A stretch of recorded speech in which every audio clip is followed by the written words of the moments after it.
ఒక్కరు ఉమెన్ యొక్క హెల్త్ మాట్లాడతారు. ఈవెన్ పీరియడ్స్ గురించి చెప్పాలి, శానిటరీ ప్యాడ్స్ గురించి అవేర్నెస్ తీసుకొస్తారు, ఫ్రీ శానిటరీ ప్యాడ్స్ ఇస్తుంటారు. కానీ ఎక్కడ మెన్ హెల్త్ గురించి ఎవరు చెప్పరు.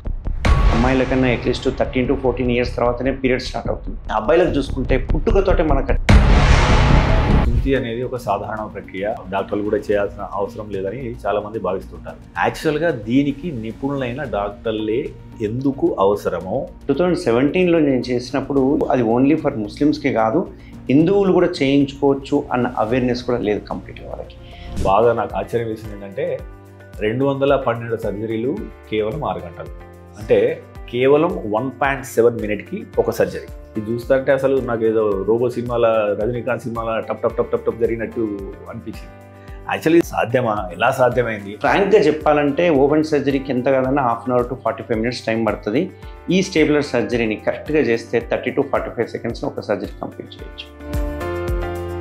ఫోర్ స్కిన్ తీయడం వల్ల అంగస్తంభనకు సంబంధించిన ఏమైనా ఇంప్రూవ్మెంట్ కానీ లేదా ఇంకా ఏమైనా అదనపు ప్రయోజనాలు ఉండే అవకాశం ఉందా? సర్కంసిషన్ చేసిన వాళ్ళకి క్యాన్సర్లు వచ్చే అవకాశం 90% లేదు. ఈవెన్ సెక్షువల్ ట్రాన్స్మిటెడ్ డిజీజులు చూసుకున్నా కానీ చర్మం ఉండడం వల్ల ఇంటిమేట్ అయినప్పుడు, ఇంటర్కోట్ చేసినప్పుడు. సో యానల్ కెనాల్ నుంచి బ్లడ్ వచ్చిందంటే దానికి ఎన్ని కారణాలు ఉంటాయి, ఎట్లా తెలుసుకోవాలి? యానల్ కెనాల్లో బ్లడ్ వచ్చింది అంటే 3-4 కారణాలు మాత్రం మైండ్లోకి రావాలి. మీరు ఫస్ట్ గూగుల్లో సెర్చ్ చేసిందంటే ఫస్ట్ ఇచ్చేది క్యాన్సర్ అని చెప్తారు. ఓకే, మీరు అంటారు పురుషాంగాన్ని చూసి కూడా ఇతనికి షుగర్ ఉంది అని చెప్పవచ్చు అని చెప్పేసి. ఆ లక్షణాలు ఏంటి? ముఖ్యంగా మగవాళ్ళకి చూసుకుంటే కనుక అంగం యొక్క ముందరున్న చర్మం ఏదైతే ఉందో అవి కొన్ని లక్షణాలు కోల్పోతాయి యూజువల్గా. హాయ్ వ్యూవర్స్, వెల్కమ్ టు మెడ్+1 టీవీ. దేశంలోని ప్రముఖ డాక్టర్స్ను పరిచయం చేసే వేదిక డాక్టర్ స్టాకు స్వాగతం. ప్రస్తుతం మనతో ఉన్నారు కె శ్రీధర్ రెడ్డి గారు, ప్రఖ్యాత జనరల్ సర్జన్, లాప్రోస్కోపిక్ సర్జన్, అదే రకంగా లేజర్ సర్జన్. ఇప్పటికే ఆల్మోస్ట్ ఒక 20,000 KSR సర్కమ్స్టాన్సెస్ స్టాప్లర్ సర్జరీస్ చేశారు. అంతేకాకుండా ముఖ్యంగా బాగా ఇంట్రెస్టింగ్ ఏంటంటే కేవలం 6 గంటల్లో 212 స్టాప్లర్ సర్జరీస్ చేశారు. దానికి వరల్డ్ రికార్డు కూడా వచ్చింది. అదే కాకుండా వెరికోస్ విషయంలో కావచ్చు, హెర్నియా కావచ్చు, పైల్స్ విషయంలో కావచ్చు తన కొత్త విధానాలకు శ్రీకారం చుడుతున్నారు. అతని పేరు మీద KSR స్టాప్లర్ అని చెప్పేసి ఒక పేటెంటెడ్ ఒక ఇన్స్ట్రుమెంట్ చైనాలో తయారు చేసుకున్నారు. సో దాని ద్వారా మెరుగైన రిజల్ట్స్ వస్తాయని చెప్పేసి డాక్టర్ గారు చెప్తున్నారు. తన అనుభవం నుంచి వెళ్ళి, అంటే ఇలాంటి శృంగారానికి సంబంధించి, సెక్స్లకు సంబంధించి, హెర్నియాకు సంబంధించి, ముఖ్యంగా పైల్స్ సంబంధించి అవగాహన పెంచే ప్రయత్నం చేసుకుంటాం. సో డాక్టర్ గారు నమస్తే అండి. మీ గురించి నేను ప్రొఫైల్ చదివినప్పుడు బాగా నాకు ఆశ్చర్యం వేసింది ఏంటంటే 212 సర్జరీలు కేవలం 6 గంటలు, అంటే కేవలం 1.7 minute ఒక సర్జరీ. ఇది చూస్తుంటే అసలు నాకు ఏదో రోబో సినిమాల, రజనీకాంత్ సినిమాల టప్ టప్ టప్ టప్ టప్ జరిగినట్టు అనిపించింది. యాక్చువల్లీ సాధ్యమా, ఎలా సాధ్యమైంది? దీనికి అంటే ఎందుకు శ్రీకారం చుట్టారు, ఎట్లా ప్లాన్ చేశారు? ఇది యాక్చువల్గా ఈ సర్జరీస్ ఏవైతే ఉన్నాయో 2018 నుంచి మనం స్టార్ట్ చేసాం, అంటే గత 7 years నుంచి స్టార్ట్ చేసాం. 2017లో నేను చేసినప్పుడు ఈ సర్కంసిషన్ గురించి అంత అవేర్నెస్ లేదు. ఎంత ఘోరమైన అవేర్నెస్ అంటే ఈవెన్ వాళ్ళకి అదొక సర్జరీ ఉంటుంది, ఆ సర్జరీ మనం కూడా చేయించుకోవచ్చు, అది ఓన్లీ ఫర్ ముస్లిమ్స్కి కాదు, హిందువులు కూడా చేయించుకోవచ్చు అన్న అవేర్నెస్ కూడా లేదు కంప్లీట్గా వాళ్ళకి. దానివల్ల బెనిఫిట్స్ ఏంది, దానివల్ల అడ్వాంటేజెస్ ఏంది, ఎటువంటి నష్టాలు ఉంటాయి, ఎటువంటి కష్టాలు ఉంటాయి, ఉంచుకోవడం వల్ల ఎంతమంది లైఫ్లు స్పాయిల్ అవుతున్నాయి అనేది వాళ్ళకి అవగాహన లేదు. ఈ విషయాన్ని నేను గ్రహించిన తర్వాత 2017 నుంచి మనము ఈ సర్జరీస్ అనేది స్టార్ట్ చేశాము. అయితే అంతకుముందు చూసుకుంటే కనుక ఓపెన్ సర్కంసిషన్ సర్జరీ అనేది ఉండేది. ఓపెన్ అంటే మనం కోత పెట్టేది. సింపుల్ ఒకటి చెప్తాను. నేను 2014లో జనరల్ సర్జరీ జాయిన్ అయ్యాను SVS మెడికల్ కాలేజ్ మహబూబ్ నగర్లో. అక్కడ మా గురువు గారు అన్ని సర్జరీలు ఇచ్చేవారు కానీ ఈ సర్కంసిషన్ సర్జరీ మాత్రం నా చేతికి ఇచ్చేవారు గారు. నేను గత 3 నెలలు ఆశ్చర్యపోయాను, ఎందుకు నాకు ఇయ్యారు సార్ అని ఓ రోజు ధైర్యం చేసి అడిగా, ఎందుకు సార్ నాకు ఇవ్వరు, నేను ఒక్కటనే చేస్తాను కదా అని. సార్ ఒకటే అనేవారు, అరే ఇది అందరికీ ఇచ్చే సర్జరీ కాదు, ఎందుకు అంటే వాడు లైఫ్ అంతా నా చేతిలో పెట్టిండు, నేను కొంచెం ఎక్కువ కట్ చేసినా ప్రాబ్లమే, తక్కువ కట్ చేసినా ప్రాబ్లమే, వాడికి సరిగైన కుట్లు నేను పద్ధతి ప్రకారం వేయకపోయినా కానీ వాడు ఫ్యూచర్ మొత్తం నన్ను తిట్టుకుంటాడు, అట్లాంటి క్రిటికల్ సర్జరీ నేను నీ చేతిలో పెట్టలేను, నువ్వు సర్జరీ కంప్లీట్ అయిన తర్వాతనే నీకు సర్జరీ ఇస్తా, నేర్చుకునేటప్పుడు మాత్రం నన్ను అడగొద్దు అనేవారు. ఆ సర్జరీ చేసే టైంలో కూడా చూస్తే కనుక అక్కడ ఉన్న బ్లీడింగ్ కానీ, లేకపోతే ఆ కాంప్లికేషన్స్ కానీ, ఆ పెయిన్ కానీ, పేషెంట్ పడే బాధలు ఇవన్నీ చూసి నాకు చాలా బాధ అనిపించింది. అంటే చూడడానికి ఒక చిన్న సొంతి ఆపరేషనే. మామూలుగా చిన్నప్పుడు ముస్లిమ్స్ చేయించుకుంటే అసలు వాళ్ళు ఒక ఫంక్షన్ లాగా చేసుకుంటారు. జస్ట్ ఒక మసీదులో జస్ట్ ఒక బ్లేడ్తో కట్ చేస్తారు, గుడ్డుది పెడతారు, వాడు పిల్లోడు ఒక వారం 10 రోజులు ఏడుస్తుంటాడు. దాన్ని వీళ్ళు ఏడుస్తున్నా సరే అది ఒక ఆచారం కింద చేసేవాళ్ళు. సో ఇంత ఈజీ సర్జరీని ఎందుకు ఇంత కాంప్లికేట్ ఉంది, అసలు ఓపెన్ సర్జరీ వలన వచ్చే బాధలు ఏందనేది నాకు మైండ్లో ఆ రోజు నుంచి చాలా ఉండిండే. అంతేకాకుండా చదువుకున్న రోజుల్లో చూస్తే ప్రతిదానికి కోత, ప్రతిదానికి పెయిన్, ప్రతిదానికి వారం రోజులు బెడ్ రెస్ట్, ప్రతిదానికి ఆఫీసులు బంద్ చేసి నెలలు ఇంట్లో ఉండడము, ఇవన్నిటికీ నాకు చెక్ పాయింట్ ఏమనిపించేదంటే ఏదన్నా మినిమల్ యాక్సెస్ సర్జరీస్ ఉంటే నేర్చుకోవాలనేది నాకు ఆ రోజు నుంచే మైండ్లో ఉండిండే.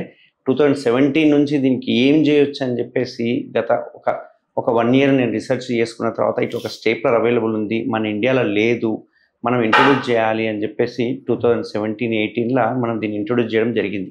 ఓకే, ఈ స్టేప్లర్ అనేది ఇంట్రొడ్యూస్ చేయడం జరిగింది. సో ఆ అవేర్నెస్ని క్రియేట్ చేసి ఆ స్టార్టింగ్లో చేసిన సర్జరీస్ అన్నీ అందరికీ తెలియాలనే ఉద్దేశంతో 2023 ఆగస్టు 15కి మనము గ్రాండ్గా 212 సర్జరీస్ని మనం తీసుకోవడం జరిగింది. ఆ 212 సర్జరీస్ కూడా కేవలం ఫ్రీగా చేస్తాం, ఎటువంటి ₹1 కూడా తీసుకోకుండా జస్ట్ ఒక అవేర్నెస్ క్రియేట్ చేయాలన్న ఇదితోటి ఫ్రీగా చేస్తాము.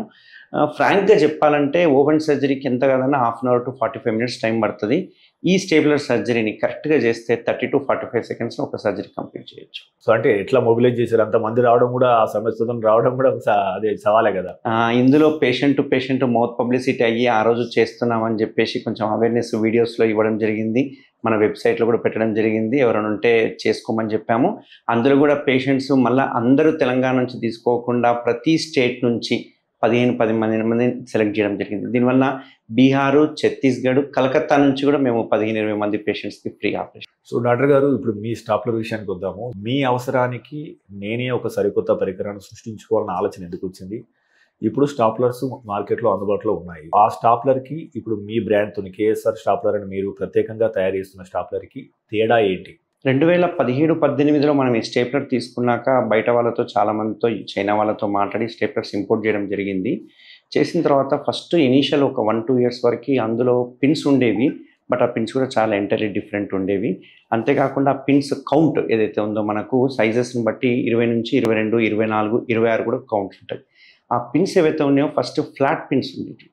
ఆ ఫ్లాట్ పిన్స్ వలన కొన్ని రకాల ఇబ్బందులు స్టార్ట్ అయినాయి నేను గమనించినది. అంతేకాకుండా ఈ పిన్స్ ఏవైతే ఉన్నాయో డైరెక్ట్ చర్మానికి పడేటివి ఇనిషియల్ స్టేజ్లో, అంటే 2017-18లో చూసుకుంటే పిన్స్ డైరెక్ట్గా చర్మానికి పడేది.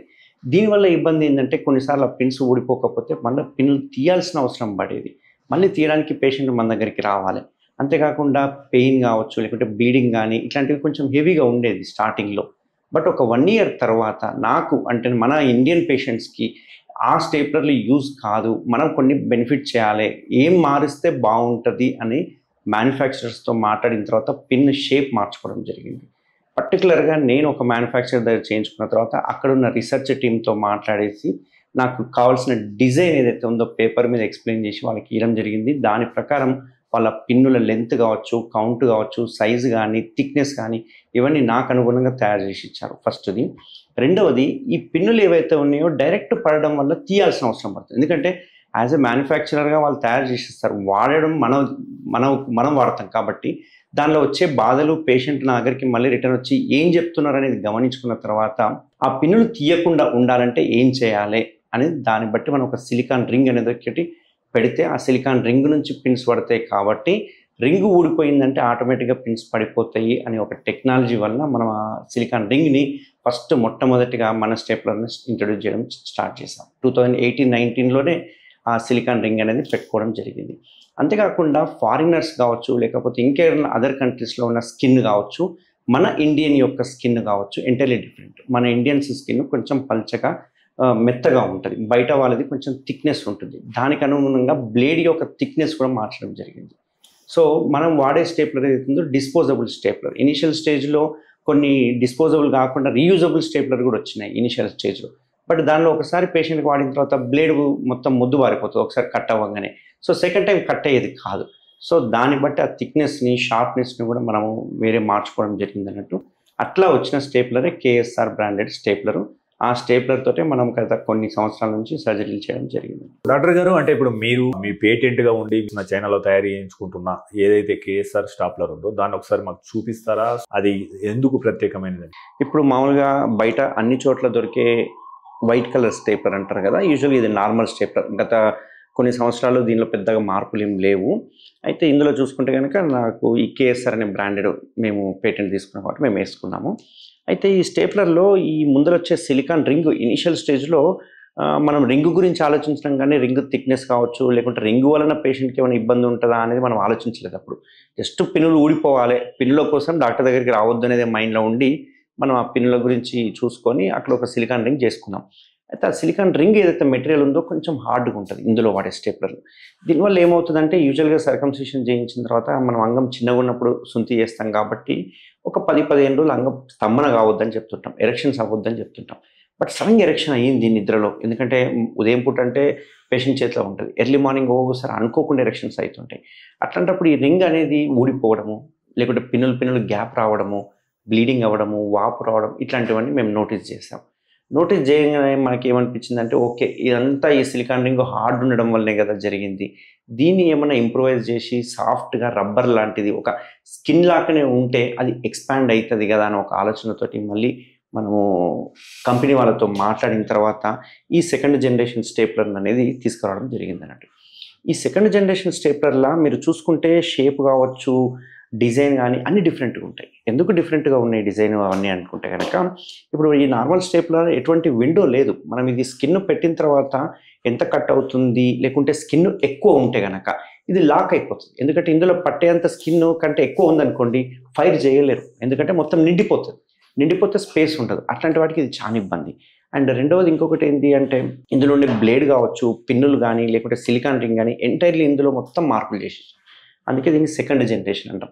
ఇందులో మీరు చూసుకుంటే ఇది silicon ring very soft, same మన స్కిన్ లాగానే ఉంటుంది. సో ఈ సిలికాన్ రింగ్ పడడం వల్ల ఏమవుతుంది అంటే కంప్లీట్ ఎక్స్పాండ్ అవుతుంది. మీరు చూసుకుంటే ఇది ఒక రబ్బర్ లాగా ఉంది చూడండి, అంటే ఎరెక్షన్ అయ్యిందంటే ఇట్లా ఎక్స్పాండ్ అయిపోతుంది. ఇట్లా ఎక్స్పాండ్ అవుతుంది కాబట్టి వాళ్ళకి సడన్గా ఒకవేళ ఎరెక్షన్ అయ్యింది అంటే కనుక మనకు ఎక్స్పాండ్ అవుతుంది కాబట్టి బ్లీడింగ్ వచ్చే అవకాశాలు కానీ వాపు వచ్చే అవకాశాలు కానీ తక్కువ ఉంటాయి.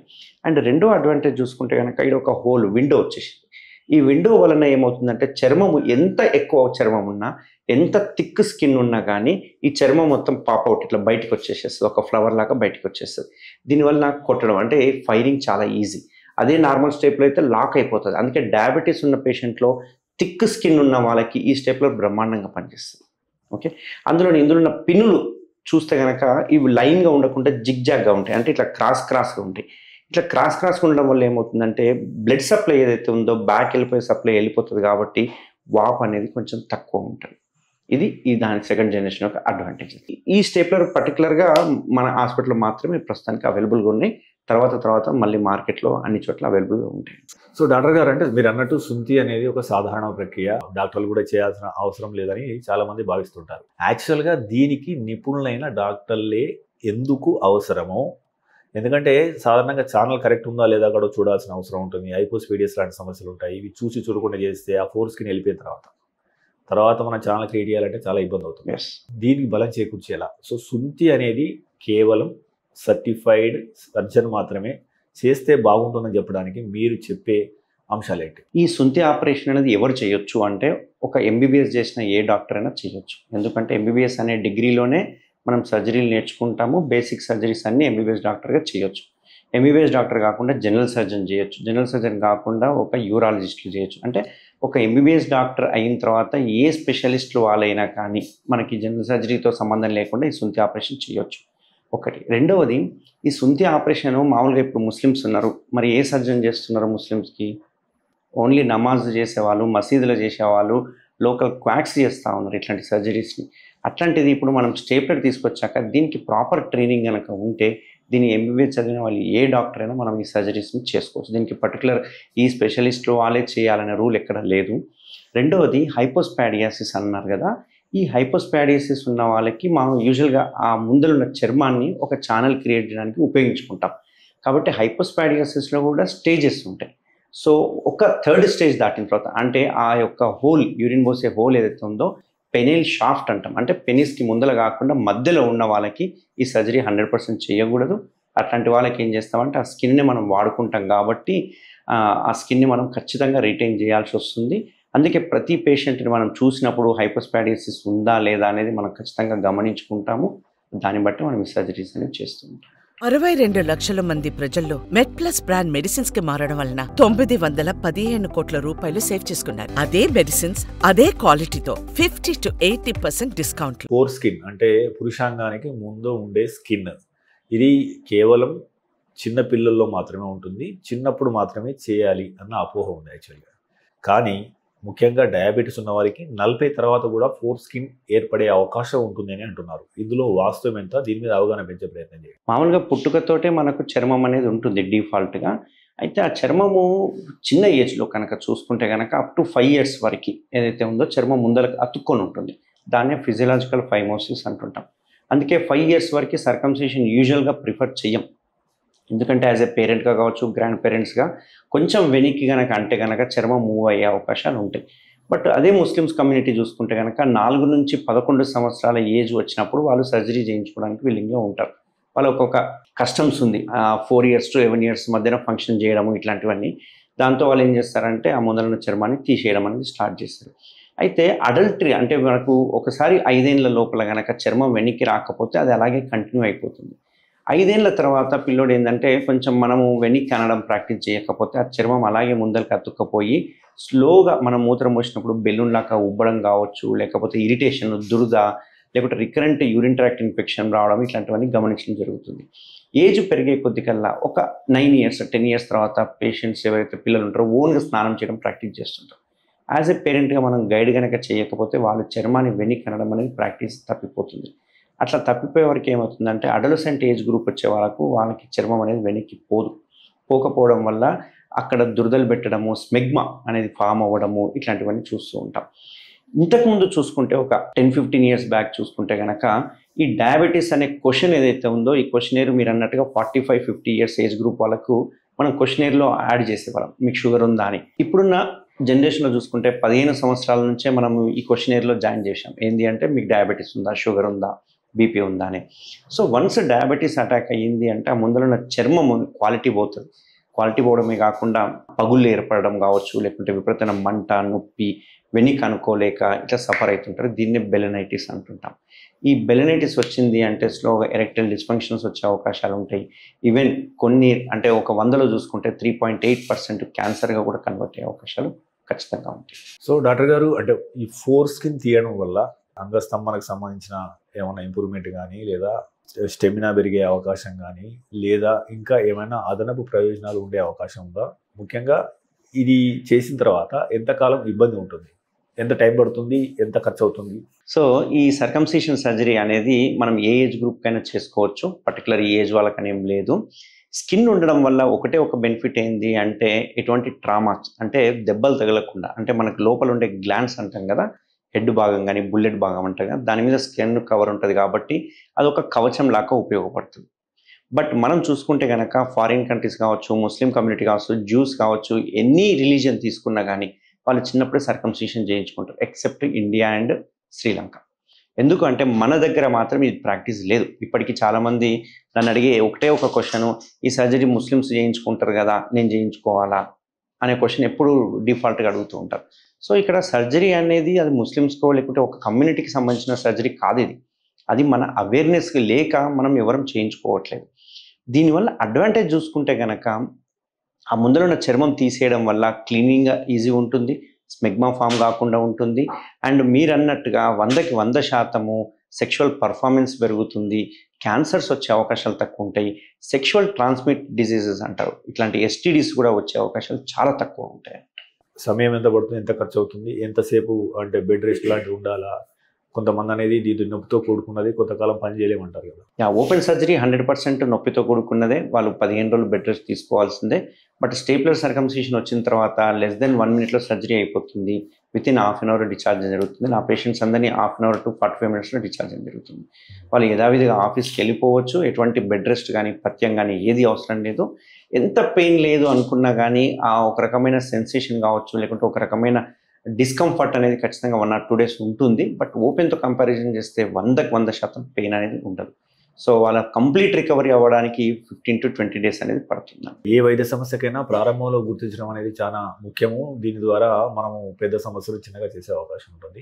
ఈ అంగముకు సంబంధించిన ఆరోగ్యం సంబంధించి అంటే ఇప్పుడు పిల్లలకు కొంతమంది తెలియవచ్చు, తెలియకపోవచ్చు. ఇప్పుడు ముఖ్యంగా ఈ స్టాప్లర్ అవసరం ఉందని కానీ, లేదా ముఖ్యంగా హైపోస్ఫీడియస్ ఉందని కావచ్చు, లేదా ఇంకేమైనా ఇన్ఫెక్షన్ ఉందని కావచ్చు. బిఫోర్ 15 years పిల్లలకి లేదా తల్లిదండ్రులకి ఎప్పుడు మీరు ఈ అంగానికి సంబంధించి డాక్టర్ను సంప్రదించాల్సిన అవసరం ఉందని చెప్తారు? సో అంగం అంటే చాలామంది మీరు చూస్తే కనుక స్కూళ్ళల్లో కానీ ప్రతి ఒక్క ఎక్కడ చూసినా కానీ కమ్యూనిటీలో కానీ లేకపోతే మనం టీవీలో చూసినా కానీ ప్రతి ఒక్కరు ఉమెన్ యొక్క హెల్త్ మాట్లాడతారు. ఈవెన్ పీరియడ్స్ గురించి చెప్పాలి, స్కూల్లో క్లాసెస్ చెప్పాలి, లేకుంటే శానిటరీ ప్యాడ్స్ గురించి మీరు అవేర్నెస్ తీసుకొస్తారు, ఫ్రీ శానిటరీ ప్యాడ్స్ ఇస్తుంటారు. కానీ ఎక్కడ మెన్ హెల్త్ గురించి ఎవరు చెప్పరు, ఎందుకంటే మెన్ హెల్త్ గురించి ఎవరు మాట్లాడరు. ఇక్కడ ప్రాబ్లం ఏంటి అంటే మెన్ హెల్త్ మనకు పుట్టుకతోటే స్టార్ట్ అవుతుంది. అట్లీస్ట్ అమ్మాయిల కన్నా అట్లీస్ట్ 13 to 14 years తర్వాతనే పీరియడ్ స్టార్ట్ అవుతుంది.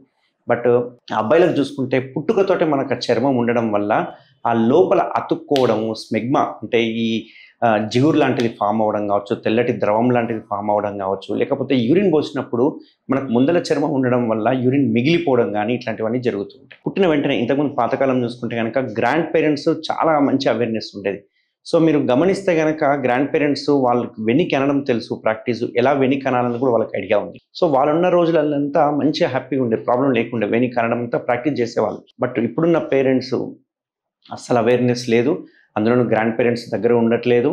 సో ఆ పేరెంట్స్కి అవేర్నెస్ లేకపోవడం వల్ల వెన్ని కంటే పిల్లోడు ఏడుస్తాడేమో, భయమయ్యి లేకపోతే బ్లీడింగ్ అవుతుందేమో, అట్లా వెన్ని కనొచ్చో లేదనో అవేర్నెస్ లేక వాళ్ళు అలాగే వదిలేసేస్తున్నారు. సో అక్కడ నుంచే స్టార్ట్ అయిపోయింది మెన్ యొక్క హెల్త్ ఆ ప్రాబ్లమ్స్ అనేవి. సో అక్కడ వాళ్ళు నెగ్లెక్ట్ చేయడం వల్ల ఆ పిల్లోడికి ఒక సర్టన్ ఏజ్ వచ్చిన తర్వాత పేరెంట్స్గా మనము స్కిన్ వెనిక్ కనుక్కొని ఈ రకంగా శుభ్రం చేసుకోవాలి, సోప్ తోటి క్లియర్ చేసుకోవాలి, కంప్లీట్ వెనిక్ అనాలి, వెనిక్ అంటేనే బాగుంటుంది. మూత్రం పోసినప్పుడల్లా ఖచ్చితంగా వెనిక్ కనుక్కొని అక్కడంతా క్లీన్ చేసుకోవాలి, లేకుంటే మూత్రం ఆగిపోతుంది. ఇట్లాంటి విషయాలు చెప్పకపోవడం వల్లే వాళ్ళు ఏమవుతుందంటే అలాగే కంటిన్యూ అయిపోయి వాళ్ళు బయటికి చెప్పుకోలేక, ఫ్రెండ్స్తో డిస్కషన్ చేయలేక ఆ చర్మం కొన్నిసార్లు అతుక్కపోయి BXO అని ఒక డిజీజ్ ఫామ్ అవుతుంది. ఇనిషియల్ స్టేజ్లో 2017-18లో నేను ప్రాక్టీస్ స్టార్ట్ చేసినప్పుడు ఈ సర్కంసిషన్ గురించి 10లో 7 మంది BXOతో వచ్చేవాళ్ళు. BXO అంటే ఏంటి అంటే వాళ్ళు చర్మాన్ని వెనిక్ అనలేక అట్లే అతుక్కపోతుంటారు, ఆ చర్మం కలర్ మారిపోతుంటుంది. అట్లా అతుక్కపోవడం వల్ల వాళ్ళకు మొత్తం లోపలంతా ఇన్ఫెక్షన్ అయిపోయి క్యాన్సర్గా కన్వర్ట్ అయ్యింది. నేను చేసే 10 కేసులో 7 మంది BXOతో వచ్చేవాళ్ళు. బట్ అదే ఈరోజు నేను చేసే ఈ 10 కేసులో ఒక్కరు కూడా BXOతో లేరు. అంటే అవేర్నెస్ వచ్చింది, అవేర్నెస్ క్రియేట్ చేయగలిగినాం. ప్రతి ఒక్కరు చూసుకొని వీడియోస్ ద్వారా కానీ సార్ మీరు ఇట్లా అనుకోమన్నారు. ఆ రోజు చూసుకుంటే 25, 30, 40, 50 ఏళ్ళు వచ్చేవాళ్ళు. బట్ ఈరోజు వాళ్ళ పేరెంట్స్ని తీసుకొని 15 ఏళ్ళ కుర్రోళ్ళు కూడా వస్తున్నారు. నాకు పోవట్లేదు, మా ఇంట్లో చెప్పాను, ఇక్కడికి వచ్చాను. సో ఈ అవేర్నెస్ అనేది చాలా ఇంపార్టెంట్. స్కూల్లో కూడా టీచర్స్ ఎంతసేపు ఉమెన్ యొక్క హెల్త్ గురించి చెప్తారు కాబట్టి మెన్ యొక్క హైజీన్ ఏంటి, అసలు మీకు చర్మం వెనికిపోతుందా లేదా, అక్కడ ఏమన్నా ర్యాషెస్ వచ్చినాయా, అక్కడ ఏమైనా అల్సర్స్ వచ్చినాయా, యూరిన్ పోసినప్పుడు మంట ఉందా, ఇట్లాంటి క్వశ్చనర్ ఖచ్చితంగా పిల్లల స్కూల్లో ఖచ్చితంగా అడగాలి, నేర్పియాలి. విలువైన విశ్వసనీయమైన ఆరోగ్య సమాచారాన్ని అందించడానికి మనం మెట్ప్లస్ 1 టీవీని ఏర్పాటు చేశాం. అనతి కాలంలోనే మనం 3 లక్షలకు పైగా సబ్స్క్రైబర్లు, అదే రకంగా 7 కోట్ల వ్యూస్ను సాధించుకున్నాం.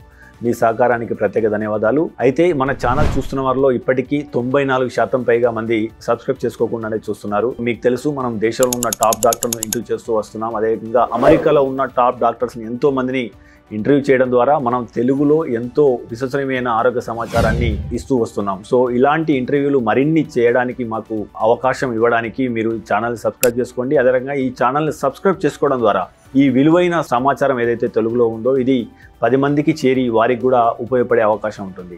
So please subscribe and watch MedPlus 1 TV. తుంటి ఆపరేషన్ చేయించుకున్నప్పుడు చాలా ఫ్యాక్ట్స్ ఉంటాయి, వాళ్ళకి కొన్ని అనుమానాలు ఉంటాయి. ఏంటి అంటే ఆపరేషన్ చేయించుకోవడం అంటే ముందు చర్మాన్ని కట్ చేయడమే.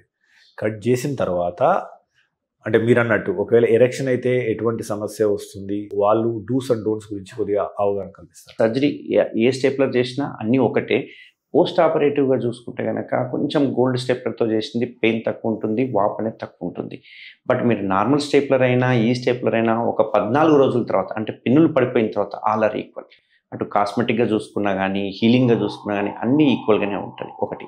రెండవది మనకు సర్జరీ ఒక హాఫ్ అన్ అవర్లో అయిపోయిన వెంటనే మీకు అక్కడ ఒక రబ్బర్ బ్యాండేజ్ లాంటిది కడుతుంటాం అన్నట్టు. అది ఏంటంటే ప్రెషర్ బ్యాండేజ్ అంటాం. అంటే బ్లీడింగ్ ఏమన్నా సడన్గా ఎక్కడైనా తగిలినా చేసినా సడన్గా ఎరెక్షన్ అయినా బ్లీడింగ్ అవ్వద్దని చెప్పి ఒక పట్టి కడతాం. ఆ పట్టి 12 గంటల తర్వాత తీసేయమని చెప్తుంటాం. ఆ తర్వాత చాలామంది ఏమంటారు పథ్యం ఉండాలేమో అని అనుకుంటారు. ఈ సర్జరీ చేసిన తర్వాత షుగర్ లెవెల్స్‌తో పని లేదు.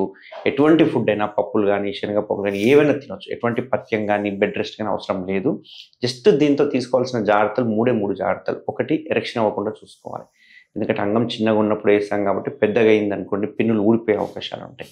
బ్లీడింగ్ అయ్యే అవకాశం ఉంటుంది. వాపు వచ్చే అవకాశం ఉంటుంది. పెయిన్ వచ్చే అవకాశం ఉంటుంది. కాబట్టి ఎరెక్షన్‌ని మాత్రం కొంచెం కంట్రోల్ చేసుకోవాలి. ఒక 10-15 డేస్. అండ్ ఎటువంటి పరిస్థితుల్లో 1 మంత్ వరకు కలవకూడదు. ఇది చాలామందికి తెలీదు. పిన్నులు పడ్డ వెంటనే 2 రోజులనే కలవచ్చు అని అనుకుంటారు. బట్ అక్కడ మనం చర్మం కట్ చేశాక చర్మం అతుక్కోవడానికి 3-4 వీక్స్ టైం పడుతుంది కంప్లీట్‌గా అతుక్కోవడానికి. కాబట్టి ఒక 4 వీక్స్ వరకు ఎటువంటి పరిస్థితుల్లో ఇంటర్‌కోర్స్ గానీ, మాస్టర్బేట్ గానీ చేయకూడదు. హస్తప్రయోగం గానీ చేయకూడదు. అండ్ థర్డ్ మోస్ట్ ఇంపార్టెంట్ ఏంటి అంటే దీనికి ఎటువంటి డ్రెస్సింగ్ అవసరం లేదు. ఓపెన్ సర్జరీకి అయితే డ్రెస్సింగ్ చేసుకోవాలి రోజు. దీనికి ఎటువంటి డ్రెస్సింగ్ అవసరం లేదు. జస్ట్ స్నానం చేసేటప్పుడు సబ్బు నీళ్ళతో గట్టిగా చేయి పెట్టి రుద్ది కడిగేస్తే సరిపోతుంది. ఈ 3 జాగ్రత్తలు తీసుకుంటే అసలు ఈ సర్జరీ చేసినట్టు కూడా తెలియదు. అంత కంప్లీట్ పెయిన్‌లెస్ ఉంటుంది. బ్లీడింగ్ ఉండదు. వాపు ఉండదు. ఏ ప్రాబ్లం ఉండదు. మనం ఇంకొక సమస్య విషయానికి వద్దాము, పైల్స్ విషయానికి.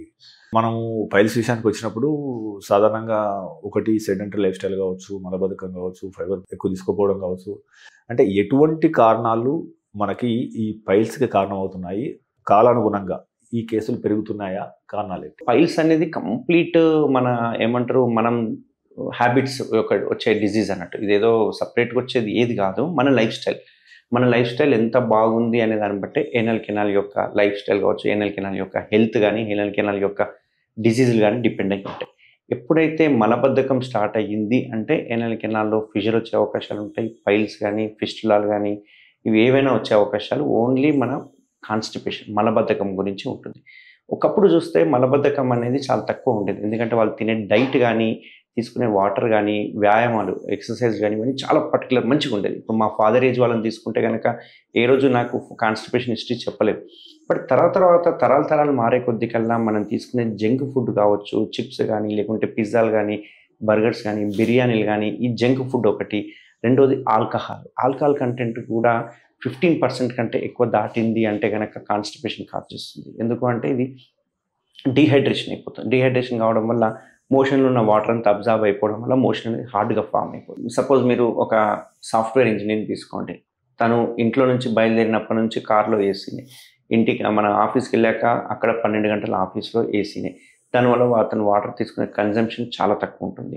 అండ్ ఫుడ్ కూడా తీసుకుంటే అసలు ఫైబర్ కంటెంట్ చాలా తక్కువ తీసుకుంటున్నాం. ఫైబర్ యొక్క ఇంపార్టెన్స్ తెలవట్లేదు. దానివల్ల ఏమవుతుందంటే కాన్‌స్టిపేషన్ స్టార్ట్ అయ్యే వరకు ఎర్లీ ఏజ్‌లోనే పైల్స్‌కి గురవుతున్నారు. ఎర్లీ ఏజ్‌లోనే ఫిషర్ కానీ, ఫిస్టులాలు కానీ వస్తున్నాయి. సో ఇలాగే గనక మనము కాన్‌స్టిపేషన్‌కి లోనై ఫైబర్ తక్కువ తీసుకుంటే చివరికి పెద్ద పేగుకి వచ్చే క్యాన్సర్లు కూడా వచ్చే అవకాశాలు అనేవి 100% ఎక్కువ ఉంటాయి ఈ కాలంలో. సో యానల్ కెనాల్ నుంచి బ్లడ్ వచ్చిందంటే దానికి ఎన్ని కారణాలు ఉంటాయి? ఎట్లా తెలుసుకోవాలి? యానల్ కెనాల్‌లో బ్లడ్ వచ్చింది అంటే 3-4 కారణాలు మాత్రం మైండ్‌లోకి రావాలి. మీరు ఫస్ట్ గూగుల్‌లో సెర్చ్ చేసిండ్రంటే ఫస్ట్ ఇచ్చేది క్యాన్సర్ అని చెప్తారు. ఓకే. సో క్యాన్సర్‌లో కూడా బ్లడ్ వస్తుంది. కానీ నార్మల్‌గా క్యాన్సర్ కాకుండా వచ్చే కారణాలు ఏంటి అనుకుంటే గనక ఇక్కడ 2 రకాలు. ఒకటి పెయిన్‌తో వస్తుందా? పెయిన్ లేకుండా వస్తుందా? పెయిన్‌తో వచ్చిందంటే ఫిషర్ అని అర్థము. ఒకవేళ పెయిన్‌లెస్ కనుక బ్లీడింగ్ వచ్చిందంటే అది పైల్స్ కావచ్చు, క్యాన్సర్ కావచ్చు. ఈ 3 రకాల దానిలో మాత్రమే మనకు బ్లడ్ అనేది వస్తూ ఉంటుంది. కామన్‌గా అందరిలో అంటే 10 మందిలో బ్లడ్ వచ్చిన వాళ్ళని తీసుకుంటే 8 మందికి వచ్చేది ఫిషర్‌తో వస్తుంది. ఓన్లీ 2కి మాత్రమే పైల్స్‌తో వస్తుంది. ఓకే. అంటే కలర్స్‌తో తేడా ఉంటుందా? మామూలుగా ఫ్రెష్ బ్లడ్ పడ్డది అంటే గనక ఫిషర్ అంటుంటాము. ముద్దలుగా పడ్డది అంటే పైల్స్ అంటుంటాము. ఇట్లా చిమ్మినట్టుగా పడుతుంది అంటే అది పైల్స్ ఉంటుంది. పెయిన్‌లెస్‌గా ఉంది. నల్లగా కలిసిపోయి కొంచెం బ్లాకిష్ కలర్‌లో పడ్డది అంటే గనక అది లోపల నుంచి వస్తుంది కాబట్టి అది క్యాన్సర్ వచ్చే అవకాశాలు ఉంటాయి. కొన్నిసార్లు మోషన్‌తో స్ట్రీక్స్ లాగా తీగలు పడుతూ ఉంటుంది. అది కూడా ఫిషర్ యొక్క లక్షణము. ఒకవేళ మోషన్ నల్లగా పడుతుంది అంటే ఆ బ్లడ్డే కానీ నల్లగా అయిపోయింది అంటే గనక మనకు కడుపు లోపల ఏదైనా పుండ్లు అయి ఉంటే గనక క్యాన్సర్ ఉండే లక్షణాలు ఉంటే గనక మనకు మోషన్ నల్లగా వస్తుంది. అంటే ఇప్పుడు గతంలో పైల్స్ వచ్చినప్పుడు వాటిని దారాలతో కట్టేది, రక్తం అయిపోయిన తర్వాత దాన్ని ఇగ్గడం, తెంపడం ఇటువంటి కార్యక్రమాలు చేసేది. ఇంకా కొంతమంది అయితే వితౌట్ అనస్థీషియా కూడా పీకేసిన సందర్భాలు గతంలో ఉండేవి కొన్ని గ్రామాలలో, పట్టణాలలో. ఫ్రమ్ ది లాస్ట్ 20 years ఈ వైద్యం అనేది ఎంత అధునాతంగా మారింది. ఇప్పుడు చేస్తున్న laser treatment how modern it is. ఇది చేయడం వల్ల ఈ రికరెన్స్ అవకాశం ఎంత మేరకు తగ్గింది? అంటే ఎగ్జాంపుల్గా చెప్తున్నాను. ఒక కాలనీలో ఒక పేషెంట్కి ఓపెన్ పైల్ సర్జరీ అయ్యిందంటే ఆ పైల్స్ అయిన పేషెంట్ నెల రోజుల వరకు బయటికి రాడు. మనం అర్థం చేసుకోవచ్చు. ఒకవేళ కింద ఏదైనా ప్రాబ్లం ఉండి సర్జరీకి వెళ్ళిండు అంటే నెల రోజుల వరకు పేషెంట్ బయటికి కూడా రాదు. ఎందుకంటే అంత సివియర్ పెయిన్ ఉంటుంది ఓపెన్ సర్జరీలో. అదే ఓపెన్ సర్జరీలో కనుక 2 పైల్స్ కంటే ఎక్కువ కనుక తీస్తే, అంటే 3వ పైల్ కూడా తీసేస్తే కనుక ఆ యానల్ కెనాల్ యొక్క వెడల్పు కూడా తగ్గిపోతుంది. దాన్ని యానల్ కెనాల్ స్టెనోసిస్ అంటుంటాం. అంటే ఈ ఓపెన్ సర్జరీలో సర్జరీ అంటే ఎంత భయపడే వాళ్ళు అంటే చివరికి కింద బ్లీడింగ్ అయినా లేకుంటే ఏం జరిగినా సరే సర్జరీకి మాత్రం వద్దు, ఆ బాధ ఉన్నా పర్వాలేదు, బ్లడ్ ఎక్కించుకుంటాం కానీ సర్జరీకి మాత్రం పోము అన్న కాన్సెప్ట్లో ఉండేది. బట్ తర్వాత లేజర్ కానీ, స్టేప్లర్ కానీ, చివాటే ప్రొసీజర్ కానీ, బ్యాండింగ్స్ కానీ ఇట్లాంటివి వచ్చిన తర్వాత మొత్తం చేంజ్ అయిపోయింది. ఎందుకంటే ఒకప్పుడు ఉండే అంత పెయిన్ఫుల్ సర్జరీని ఇప్పుడు complete painless, zero pain surgery. ఇప్పుడు మనం చేసే సర్జరీ ఏదైతే మన ట్రీట్మెంట్ రేంజ్లో చేస్తున్నానో, నేను ఇంట్రడ్యూస్ చేసిన టెక్నిక్స్ ఏవైతే ఉన్నాయో ఆ టెక్నిక్లో జీరో పెయిన్గా నేను భావిస్తున్నాను. ఎందుకంటే ఎటువంటి పెయిన్ ఉండదు. పేషెంట్కి సర్జరీ చేశాక 6 to 12 అవర్స్లో డిశ్చార్జ్ చేయడం జరుగుతుంది. యథావిధిగా హాస్పిటల్ నుంచి డిశ్చార్జ్ అయ్యాక 1 day ఇంట్లో ఉండి తర్వాత నెక్స్ట్ డే నుంచి వాళ్ళ ఆఫీస్ కూడా వెళ్ళిపోవచ్చు. ఎటువంటి బెడ్ రెస్ట్ కానీ, పథ్యం కానీ, ఎటువంటి కోత కుట్లు లేకుండా కంప్లీట్ లేజర్ అనేది మాడిఫై చేసేసిన సర్జరీని. కాబట్టి ఇప్పుడు కంప్లీట్ పెయిన్లెస్ సర్జరీ అని. ఇన్ పేషెంట్ ఎంతసేపట్లో ఉండొచ్చు అంటే సాధారణంగా ఇది అంటే how long it will take? Young పేషెంట్స్ని అయితే 12 అవర్స్లో డిశ్చార్జ్ చేసేస్తాము. అబౌవ్ 45 years ఏజ్ ఉంటే కనుక 24 అవర్స్లో డిశ్చార్జ్ చేసేస్తాం. అంటే ఇలా స్టేజెస్ ఏమైనా ఉంటాయండి? అంటే సాధారణంగా పైల్స్ వచ్చిందనగానే ఫస్ట్ కొంతమంది చేరి ఒక ఆయింట్మెంట్ ఇస్తారు, మీరు వెనక నుండి పెట్టుకోండి అని చెప్పేసి, లేదా కొంతమందికి మలాన్ని ఇల్యూట్ చేయడానికి టానిక్లు ఇస్తారు, కొంతమందికి ట్యాబ్లెట్స్ ఇస్తారు, కొంతమంది ఫైబర్ ఫుడ్ తీయడం అని చెప్పేసి అంటారు. బట్ పైల్స్ అనే సమస్య స్టార్ట్ అయిన తర్వాత దాన్ని పూర్తిగా నిర్మూలించాలంటే సర్జరీ ఒకటే పరిష్కారమా? ఇక్కడ గ్రేడ్స్ ఉంటాయి, 4 grades అని ఉంటాయి పైల్స్లో. 1, 2, 3, 4 అని. యూజువల్గా మన ఇండియన్ కమ్యూనిటీలో మనం తీసుకునే ఫుడ్ స్టైల్కి ఖచ్చితంగా 1 or 2 అనేది ఖచ్చితంగా ఉంటాయి మనకి. ఇప్పుడు నన్ను ఎగ్జామినేషన్ చేసినా, మిమ్మల్ని ఎగ్జామిన్ చేసినా, ఎవరిని చేసినా Grade 1, Grade 2 అనేది ఎక్స్పెక్టెడ్ ఉంటుంది.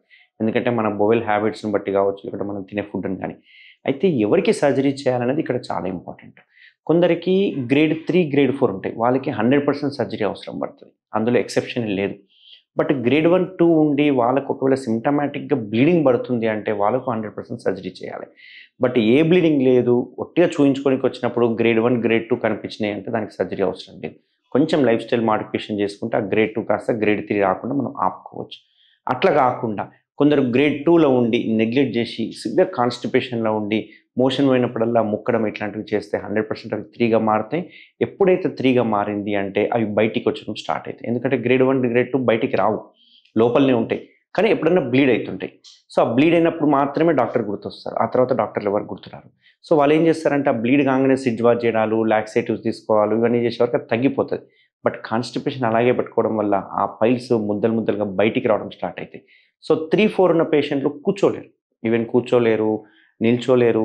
ఏ పని చేసినా వాళ్ళకి ఆ కాన్సన్ట్రేషన్ అంతా అక్కడే ఉండిపోతుంది. ఎందుకంటే అవి ముద్దలుగా బయటకు ఉండడం వల్ల మోషన్ కంట్రోలింగ్ అనేది ఉండదు వాళ్ళకి. మొత్తం మూసుకపోదు. కొంచెం మోషన్ రాగానే వెళ్ళాలనిపిస్తుంటుంది, ఏదో కడుపులో ఉండిపోయిందేమనే ఫీలింగ్ వస్తుంటుంది, టెనెస్మా అంటుంటాం అన్నమాట. సో Grade 3, Grade 4 ఖచ్చితంగా మ్యాండేటరీగా సర్జరీ చేయాలి.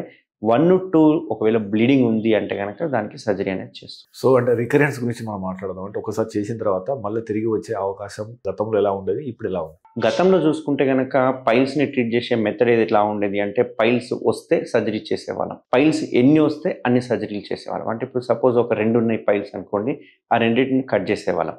సో 3వది ఇంకో చోట వచ్చే అవకాశాలు ఉండొచ్చు, 4వది ఇంకో చోట వచ్చే అవకాశాలు ఉండొచ్చు. ఎందుకంటే పైల్స్ అంటే ఏదో బయట నుంచి వచ్చే ముద్దలు కావు, అందులో ఉన్న రక్తనాళాలు మనం ఇచ్చే ప్రెషర్ వలన బయటికి వస్తూ ఉంటాయి. సో మనకి యానల్ కెనాల్ చుట్టూ వెజల్స్ ఉంటాయి, అంటే బ్లడ్ వెజల్స్ ఉంటాయి.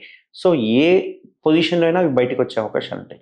యూజువల్గా కామన్గా చూసుకుంటే కనుక 3, 7, 11 o'clock అని అంటుంటాం. అంటే యానల్ కెనాల్ని ఒక రౌండ్ క్లాక్ వైజ్గా డివైడ్ చేసుకుంటే కనుక 3 o'clock, 7 o'clock, 11 o'clock అక్కడ ఉండే వెయిన్స్ ఎక్కువ ఉంటాయి కాబట్టి ఆ ఏరియాలో పైల్స్ వచ్చే అవకాశాలు ఉంటాయి.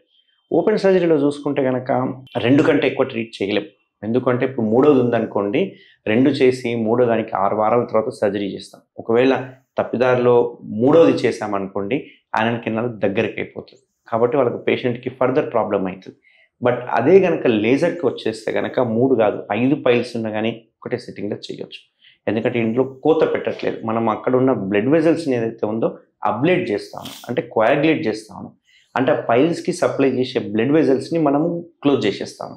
కాబట్టి పైల్స్కి లేజర్లో చూసుకుంటే కనుక మనం చేసిన వెంటనే ష్రింక్ అవ్వవు, స్లోగా ష్రింక్ అవుతాయి. అందుకే వాళ్ళ రిజల్ట్స్ 2 to 3 వీక్స్ తర్వాత కనిపిస్తాయి. అదే కోత ఆపరేషన్ మనం తీసేస్తాం కాబట్టి రిజల్ట్స్ ఇమ్మీడియట్గా కనిపిస్తాయి, కానీ వెరీ పెయిన్ఫుల్. అదే లేజర్లో కంప్లీట్ పెయిన్లెస్, కానీ 2 to 3 వీక్స్ కాగానే మొత్తం అబ్జర్వ్ కావడం స్టార్ట్ అవుతుంటాయి. మీరు అడిగారు మళ్ళీ రాకుండా ఉండాలంటే ఎలా చేయాలి. ఇప్పుడు లేజర్ చేయడం వల్ల మళ్ళీ మళ్ళీ వచ్చే అవకాశాలు ఉంటాయి. ఎందుకంటే మనం అక్కడ కోత పెట్టకుండా లేజర్తో కాలుస్తున్నాం అంతే. అంటే ఉన్న పైల్స్ని మాత్రమే ట్రీట్ చేస్తూ ఉన్నాం. మరి ఫర్దర్ రాకుండా ఉండాలంటే ఏం చేయాలి అంటే కొత్తగా MIPH అని ఒక స్టేప్లర్స్ వచ్చినాయి, స్టార్ అని ఒక ప్రొసీజర్స్ వచ్చినాయి. ఇందులో మనం ఏం చేస్తామంటే యానల్ కెనాల్కి ఒక 4-5 సెంటీమీటర్ ఎబోవ్ పైన ఒక స్టేప్లర్లు కొట్టడం జరుగుతుంది అన్నట్టు. ఆ స్టేప్లర్లు కొట్టడం వల్ల ఆ రక్తనాళాల సరఫరాని పై లెవెల్ని ఆపేయడం జరుగుతుంది. దీనివల్ల ఏమవుతుందంటే లోపల ఉన్న పైల్స్ గుంజినట్టుగా ఉంటుంది అండ్ ఫర్దర్ పైల్స్ వచ్చే అవకాశాలు 90% ఉండవు. మెడ్ప్లస్ నుంచి మీ పార్సల్ వచ్చింది. ఏంటి రాధిక, అన్ని మందులా? మెడిసిన్స్ మాత్రమే కాదు, health and nutrition, personal care, cleaning liquids, baby care, sanitary and hygiene. Factory నుంచి నేరుగా బెస్ట్ క్వాలిటీ, బెస్ట్ ప్రైస్ మన మెడ్ప్లస్ లో. సో ఇంకొకటి డాక్టర్ గారు, ఇప్పుడు మనం అన్నాం కదా ఫిషరీస్ అని చెప్పేసి, సో దీని గురించి వివరిస్తారా? దీని లక్షణాలు ఎట్లా ఉంటాయి, ఇప్పుడున్న అధునాతన చికిత్స? పేషెంట్ భయంకరమైన అంటే పెయిన్ఫుల్ ఏంది అంటే కనుక ఫిషర్ తోటి. ఫిషర్కి వచ్చిన వాళ్ళకు పెయిన్ వర్ణనాతీతంగా ఉంటుంది. అసలు వాళ్ళు కూర్చోవడం కాదు కదా, ఇంటి నుంచి బయటికి కూడా రాదు. ఎందుకు అంటే మనకు మోషన్ పోయే ద్వారం ఏదైతే ఉందో సేమ్ మన లిప్స్ లాగానే ఉంటుంది, సెన్సిటివ్గా ఉంటాయి. అక్కడ బ్లడ్ సప్లై కావచ్చు, లేకపోతే నర్వ్ సప్లై కావచ్చు, విపరీతంగా ఉంటుంది. ఇప్పుడు సపోజ్ మనకి ఎక్కడన్నా బోనీ ప్రామినెన్సెస్ అంటే చెవి మీద కానీ ముక్కు మీద కానీ చిన్న పింపుల్ అయినా కానీ విపరీతమైన పెయిన్ ఉంటుంది, ముట్టుకొని. మినిమం ఒక వారం రోజుల వరకు మనం అసలు ఆ ఏరియా కూడా టచ్ చేయలేం. ఎందుకు అంటే అక్కడ నర్వ్ ఎండింగ్స్ చాలా ఎక్కువ ఉంటాయి. సేమ్ అట్లనే యానల్ కెనాల్ చుట్టూ కూడా నర్వ్ ఎండింగ్స్ చాలా ఉంటాయి. సో ఆ నర్వ్ ఎండింగ్స్ ఉండడం వల్ల ఏమవుతుందంటే రిచ్ సప్లై ఉండడం వల్ల మోషన్ పోయే ద్వారము ఒక లెవెల్ వరకు స్ట్రెచ్ అవుతుంది. మనకు ఆ స్ట్రెచ్ అయిన దానిని మనం మోషన్ పోవాలి. అట్లా కాకుండా గట్టిగా ముక్కడం ప్రాక్టీస్ చేయడమో లేకపోతే గట్టిగా ముక్కి తీసినప్పుడు ఏమవుతుందంటే ఆ మోషన్ వచ్చేటప్పుడు మొత్తం మోషన్ కింద చీల్చుకుంటూ వస్తుంది. మనం ఇప్పుడు గట్టిగా అరిచినామంటే ఇక్కడ కట్ అయిపోతుంది. ఆ కట్ అయింది హీల్ అవ్వాలంటే మళ్ళీ ఒక వారం 10 రోజులు టైం పడుతుంది. సో మనం నోరు తెరిచి మాట్లాడినప్పుడల్లా నొప్పి అనిపిస్తుంటుంది. సేమ్ అట్లనే యానల్ కెనాల్లా కట్ అయిపోతుంది. ఆ కట్ అయిన దాన్ని మనం ఫిషర్ అంటుంటాం అన్నమాట. ఆ కట్ అయిన వెంటనే అక్కడ నుంచి విపరీతమైన బ్లీడింగ్ అయిపోతుంటుంది, భయంకరమైన పెయిన్ఫుల్ ఉంటుంది. మోషన్ పోయిన తర్వాత బర్నింగ్ సెన్సేషన్ ఉంటుంది. ఇది ఎంత బర్నింగ్ సెన్సేషన్ ఉంటుందంటే 4 to 5 hours బర్నింగ్ సెన్సేషన్ ఉంటుంది. ఇట్లాంటి పేషెంట్స్ నెక్స్ట్ డే మోషన్ వెళ్ళాలి అంటే కళ్ళలో నీళ్లు తిరుగుతుంటాయి, కళ్ళలో ఏడుస్తుంటారు. వాళ్ళు ఆ మోషన్ ఆపుకుంటారు, తినడం బంద్ చేస్తారు. దీనివల్ల మోషన్ ఇంకా హార్డ్ అయిపోవడం స్టార్ట్ అవుతుంది. ఈ లక్షణాలు ఎలా ఉంటాయి అంటే పెయిన్ఫుల్ డెఫికేషన్ ఉంటుంది, విపరీతమైన పెయిన్ ఉంటుంది, బ్లీడింగ్ ఉంటుంది, burning sensation and painful bleeding రావడం, ఇట్లాంటి లక్షణాలు ఉంటాయి. ఇట్లాంటి వాటికి ఓపెన్ సర్జరీలో ఏం చేస్తామంటే ఈ యానల్ కెనాల్ దగ్గర ఉన్న స్పింక్టర్స్ అంటాం, ఆ స్పింక్టర్స్ని కట్ చేయడం జరుగుతుంది. ఈ ఓపెన్ టెక్నిక్లో ఏమవుతుందంటే మనం కొంచెం గనక ఎక్కువ కట్ చేసినామంటే కనుక మోషన్ కంట్రోలింగ్ కెపాసిటీ పోతుంది. అది డేంజర్ అన్నట్టు. అందుకే ఓపెన్ సర్జరీలో కంట్రోలింగ్ కెపాసిటీ పోయే అవకాశాలు ఉంటాయి. అందరికీ ఉంటాయని కాదు, చేసే టెక్నిక్ని బట్టి ఉంటుంది. బట్ అదే లేజర్లో కనుక అయితే కనుక మనం ఎటువంటి కోత పెట్టకుండా అక్కడ ఉన్న ఫైబర్స్ని ప్రిసైజ్గా ఎన్ని కావాలో అన్నీ కట్ చేయడానికి జరుగుతుంది. దీనివల్ల యానల్ ఇన్కాంటినెన్స్ వచ్చే అవకాశాలు 0% లేజర్లో. And patient within 6 hours discharge చేయొచ్చు, యథావిధిగా వాళ్ళ పనులు చేసుకోవచ్చు. ఇది కంప్లీట్ పెయిన్లెస్ ప్రొసీజర్. డాక్టర్ గారు, మీరు అన్నట్టు ఇప్పుడు మనం సెడెంటరీ లైఫ్ స్టైల్ పెరిగిపోతుంది, కూర్చొని ఎక్కువ చేస్తున్నాము, ఎక్కువ వ్యాయామం చేయట్లేదు, ఫైబర్ ఫుడ్ తక్కువ తీసుకుంటున్నాము. సో ఇవి మీరు అన్న పైల్స్ కానీ ఫిషరీస్ కానీ సమస్య కారణమవుతుందని చెప్పేసి అన్నారు కదా. ఇందులో ఒకటి ఏంటంటే ఇటువంటి సమస్యలకు దూరంగా ఉండాలంటే మన లైఫ్ స్టైల్లో ఎటువంటి చేంజెస్ తీసుకోవాలి, నెంబర్ 1. నెంబర్ 2 అంటే above 40 or above 50 పీపుల్, అంటే వాళ్ళకు ఒక్కోసారి ఇట్లా ఈ పైల్స్ లాంటి సమస్యలు, అప్పుడప్పుడు బ్లడ్ లాంటి సమస్యలు వచ్చినప్పుడు కొలనోస్కోపీ లాంటి టెస్టులు చేయించుకోవడం అవసరమా? అవసరమైతే ఎవరికి అవసరం? సో ఈ సెడెంటరీ లైఫ్ స్టైల్ చూసుకుంటే కనుక ఇప్పుడున్న కాలంలో ఫ్రాంక్గా చెప్పాలి అంటే వాష్రూమ్కి వెళ్ళే ఏ పేషెంట్ కావచ్చు, ఎవరైనా సరే వితౌట్ ఫోన్ ఎవరు వెళ్ళరు. ఖచ్చితంగా ఫోన్ తీసుకెళ్తారు. ఫోన్లో సినిమా చూడడము, రీల్స్ చూడడము, ఏదో ఒక టైంపాస్ పని చేయడము. 5 నిమిషాల కంటే ఎక్కువ కూర్చునే వాళ్ళ సంఖ్య చాలా ఎక్కువ ఉంటుంది. అర్ధగంట కూర్చునే వాళ్ళ సంఖ్య కూడా చాలా ఎక్కువ ఉంటుంది. మోషన్ని ఎలా పాస్ చేయాలంటే వితిన్ 1 minute to 2 minutesలో మనం మోషన్ని కంప్లీట్ చేసేసేయాలి. అంతకంటే ఎక్కువ ప్రెషర్ ఇవ్వకూడదు మనం యానల్ కెనాల్లో. సో అట్లా కాకుండా 5 నిమిషాలు 10 నిమిషాలు అలా కూర్చోవడం వల్ల వాళ్ళకి తెలియకుండానే మోషన్ కెనాల్లో ప్రెషర్ పెరిగిపోతూ ఉంటుంది. ఇట్లా ప్రెషర్ పెరిగిపోవడాన్ని మనం యానల్ కెనాల్లో మనకి ఫిషర్స్ కానీ ఇవన్నీ రావడానికి కారణం. దీన్ని కాన్స్టిపేషన్ అంటుంటాం. కొందరు ఏంటి అంటే నాకు కాన్స్టిపేషన్ లేదు సార్, మంచిగా 2-3 సార్లు పోతున్న మోషను, తిన్న వెంటనే మంచిగా వస్తుంది, నాకు ఫ్రీగా అవుతుంది అని అనుకుంటుంటారు. బట్ అది కూడా ఒక రకమైన కాన్స్టిపేషన్. ఎందుకంటే కాన్స్టిపేషన్ అంటే ఓన్లీ మలం గట్టిగా రావడమే కాదు, నెంబర్ ఆఫ్ టైమ్స్ పోతున్నారంటే మోషన్ ఎవాక్యుయేట్ అవుతలేదు, అంటే కంప్లీట్గా బయటికి రావట్లేదు అని అర్థం. సో ఇట్లాంటి వాళ్ళు చేయాల్సిన ఇంపార్టెంట్ ముఖ్యమైన పని ఏంటి అంటే, ఖచ్చితంగా మోషన్ పోవాలి అనుకుంటే కనుక ఫోన్లు కానీ పేపర్లు కానీ ఇట్లాంటివి తీసుకెళ్లకుండా న్యూస్ పేపర్లు జస్ట్ ఒక 2 to 3 మినిట్స్లో ఎంత మోషన్ ఉంటే అంత పాస్ చేసేసి బయటికి వచ్చేసేయాలి. మోషన్ ఫ్రీగా అవ్వాలి అంటే ఖచ్చితంగా వాటర్ ఎక్కువ తీసుకోవాలి. మీరు అడిగారు డైట్ ఎలా ఉండాలి అనేది. సో ఈరోజు చూసుకుంటే కనుక డైట్ ఇష్టం వచ్చినట్టుగా ఉంటుంది, కలిగుర గంపలాగా ఉంటుంది.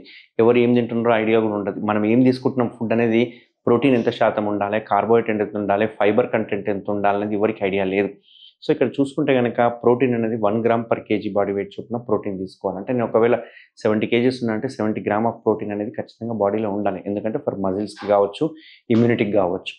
అంతే ఇంపార్టెన్స్ మనం ఫైబర్ ఇవ్వాలి. సో ఫైబర్ ఎక్కడి నుంచి వస్తుంది అంటే, చాలామంది ఫ్యాషన్గా జ్యూస్ తాగుతుంటారు. నేను పొద్దున్న ఒక జ్యూస్ తాగుతుంటారు. సో వాళ్ళు తయారు చేసుకునే జ్యూస్లో ఉన్నదంతా ఫిల్టర్ చేసేసి ఓన్లీ వాటరే తాగుతుంటారు. సో అది వాటర్గానే కన్సిడర్ చేయాలి తప్ప ఫ్రూట్గా కన్సిడర్ చేయదు. సో ఫ్రూట్ని అలాగే తినాలి. సో ఒక క్యారెట్ కానీ, ఒక కీరా కానీ ఇట్లాంటివి తినడం ప్రాక్టీస్ చేయాలి. ఆకుకూరలు బాగా తీసుకోవాలి. కినోవా అని ఒకటి వచ్చింది ఫుడ్ ఇప్పుడు, ఆ కినోవా ఎక్కువ తీసుకోవడం చేయొచ్చు. అవకాడో కానీ ఇట్లాంటివి ఎక్కువ తీసుకుంటే ఫైబర్ కంటెంట్ ఎక్కువ. సో ఒక 50% ఫైబర్ ఉంటే రిమైనింగ్ 50%లో ప్రోటీన్, కార్బోహైడ్రేట్స్ అనేవి ఉండాలి. అట్లా ఉంటే కనుక మనకు గట్ హెల్త్ బాగుంటుంది, మోషన్ ఫ్రీగా వెళ్ళిపోతుంది. డాక్టర్ గారు, ఇప్పుడు ఇలా కూర్చొని పనిచేసే వారికి ఇప్పుడు వెరికోస్ వెయిన్స్ అని కూడా సమస్య ఈ మధ్య ఎక్కువ అవుతున్నాయి. ఇది కూడా రావడం గల కారణం ఏంటి అంటే, కొంతమంది అనుకునేది ఏంటంటే ఇది కాస్మెటిక్ చికిత్స, దీనికి ఎర్లీగా మెడికల్ ఇంటర్వెన్షన్ అవసరం లేదు అని చెప్పి అంటారు కదా. అపోహం దూరం చేయడానికి మీరు ఇచ్చే అవగాహన. ఈ వారికోస్ వెయిన్స్ అనేది కంప్లీట్ ఏమంటారు ఆక్యుపేషనల్ డిసార్డర్స్ అంటాం కదా, పనిచేసే ఇదిని బట్టే ఆ డిజీజ్ వస్తుంది అన్నట్టు. ఇప్పుడు ఒట్టిగా కూర్చొని తిరిగి అట్లా పనిచేసే కాదు. కొంచెం మీరు బాగా గమనిస్తే కనుక పర్టికులర్ జాబ్ హోల్డర్స్కి వారికోస్ వెయిన్స్ వచ్చే అవకాశాలు చాలా ఎక్కువ ఉంటాయి. అందులో మన ఇండియన్ కమ్యూనిటీలో చూసుకుంటే పోలీస్ కానిస్టేబుల్స్ కావచ్చు, ట్రాఫిక్ కానిస్టేబుల్స్ కానీ, lecturers, teachers, doctors and barbers, main important barbers, ఇట్లాంటి వాళ్ళకి, ఈవెన్ ఫ్రూట్ వెండర్స్, ఈ జ్యూస్ సెంటర్లో పనిచేసే వాళ్ళు, ఎంతసేపు చిన్న డబ్బా ఉంటుంది, పాన్ డబ్బా ఉన్నవాళ్ళు, వాళ్ళు ఎంతసేపు ఆ చిన్న డబ్బాలోనే మార్నింగ్ నుంచి నైట్ వరకు అక్కడే ఉంటారు. సో వాళ్ళ కదలికలు కానీ, మూవ్మెంట్స్ కానీ ఏవి ఉండవు. ఒకటే ప్లేస్లో నిల్చుంటారు, లేదంటే ఒకటే ప్లేస్లో కూర్చుంటారు. ఇట్లా ఉండడం వల్ల ఏమవుతుందంటే రక్త ప్రసరణ అనేది గుండెకి వెళ్ళదు. అంటే మనకేంటంటే పైన గుండె ఉంది కాబట్టి, హార్ట్ ఉంది కాబట్టి, పంపింగ్ అవుతుంది కాబట్టి మొత్తం బ్లడ్ అంతా సర్క్యులేషన్ ఉంటుంది. బట్ ఆ వెళ్ళిన సర్క్యులేషన్ మళ్ళీ రిటర్న్ రావాలంటే ఎటువంటి పంపింగ్ సిస్టమ్ లేదు. సో మన కాళ్ళలో ఉన్న పిక్కలే సెకండ్ హార్ట్గా చెప్పుకుంటాం అన్నట్టు. సో ఆ పిక్కల ద్వారానే మనకు మజిల్స్ పంప్ అయిపోవడం వల్ల మనకు బ్లడ్ అనేది పైకి వెళ్తుంది. సో ఒకటే చోట నిల్చోవడం వల్ల ఏమవుతుందంటే ఆ పంపింగ్ అవ్వకపోయేసరికి కాళ్ళల్లో రక్తం ఉండి వారికోస్ వెయిన్స్గా డెవలప్ అయ్యే అవకాశాలు ఉంటాయి.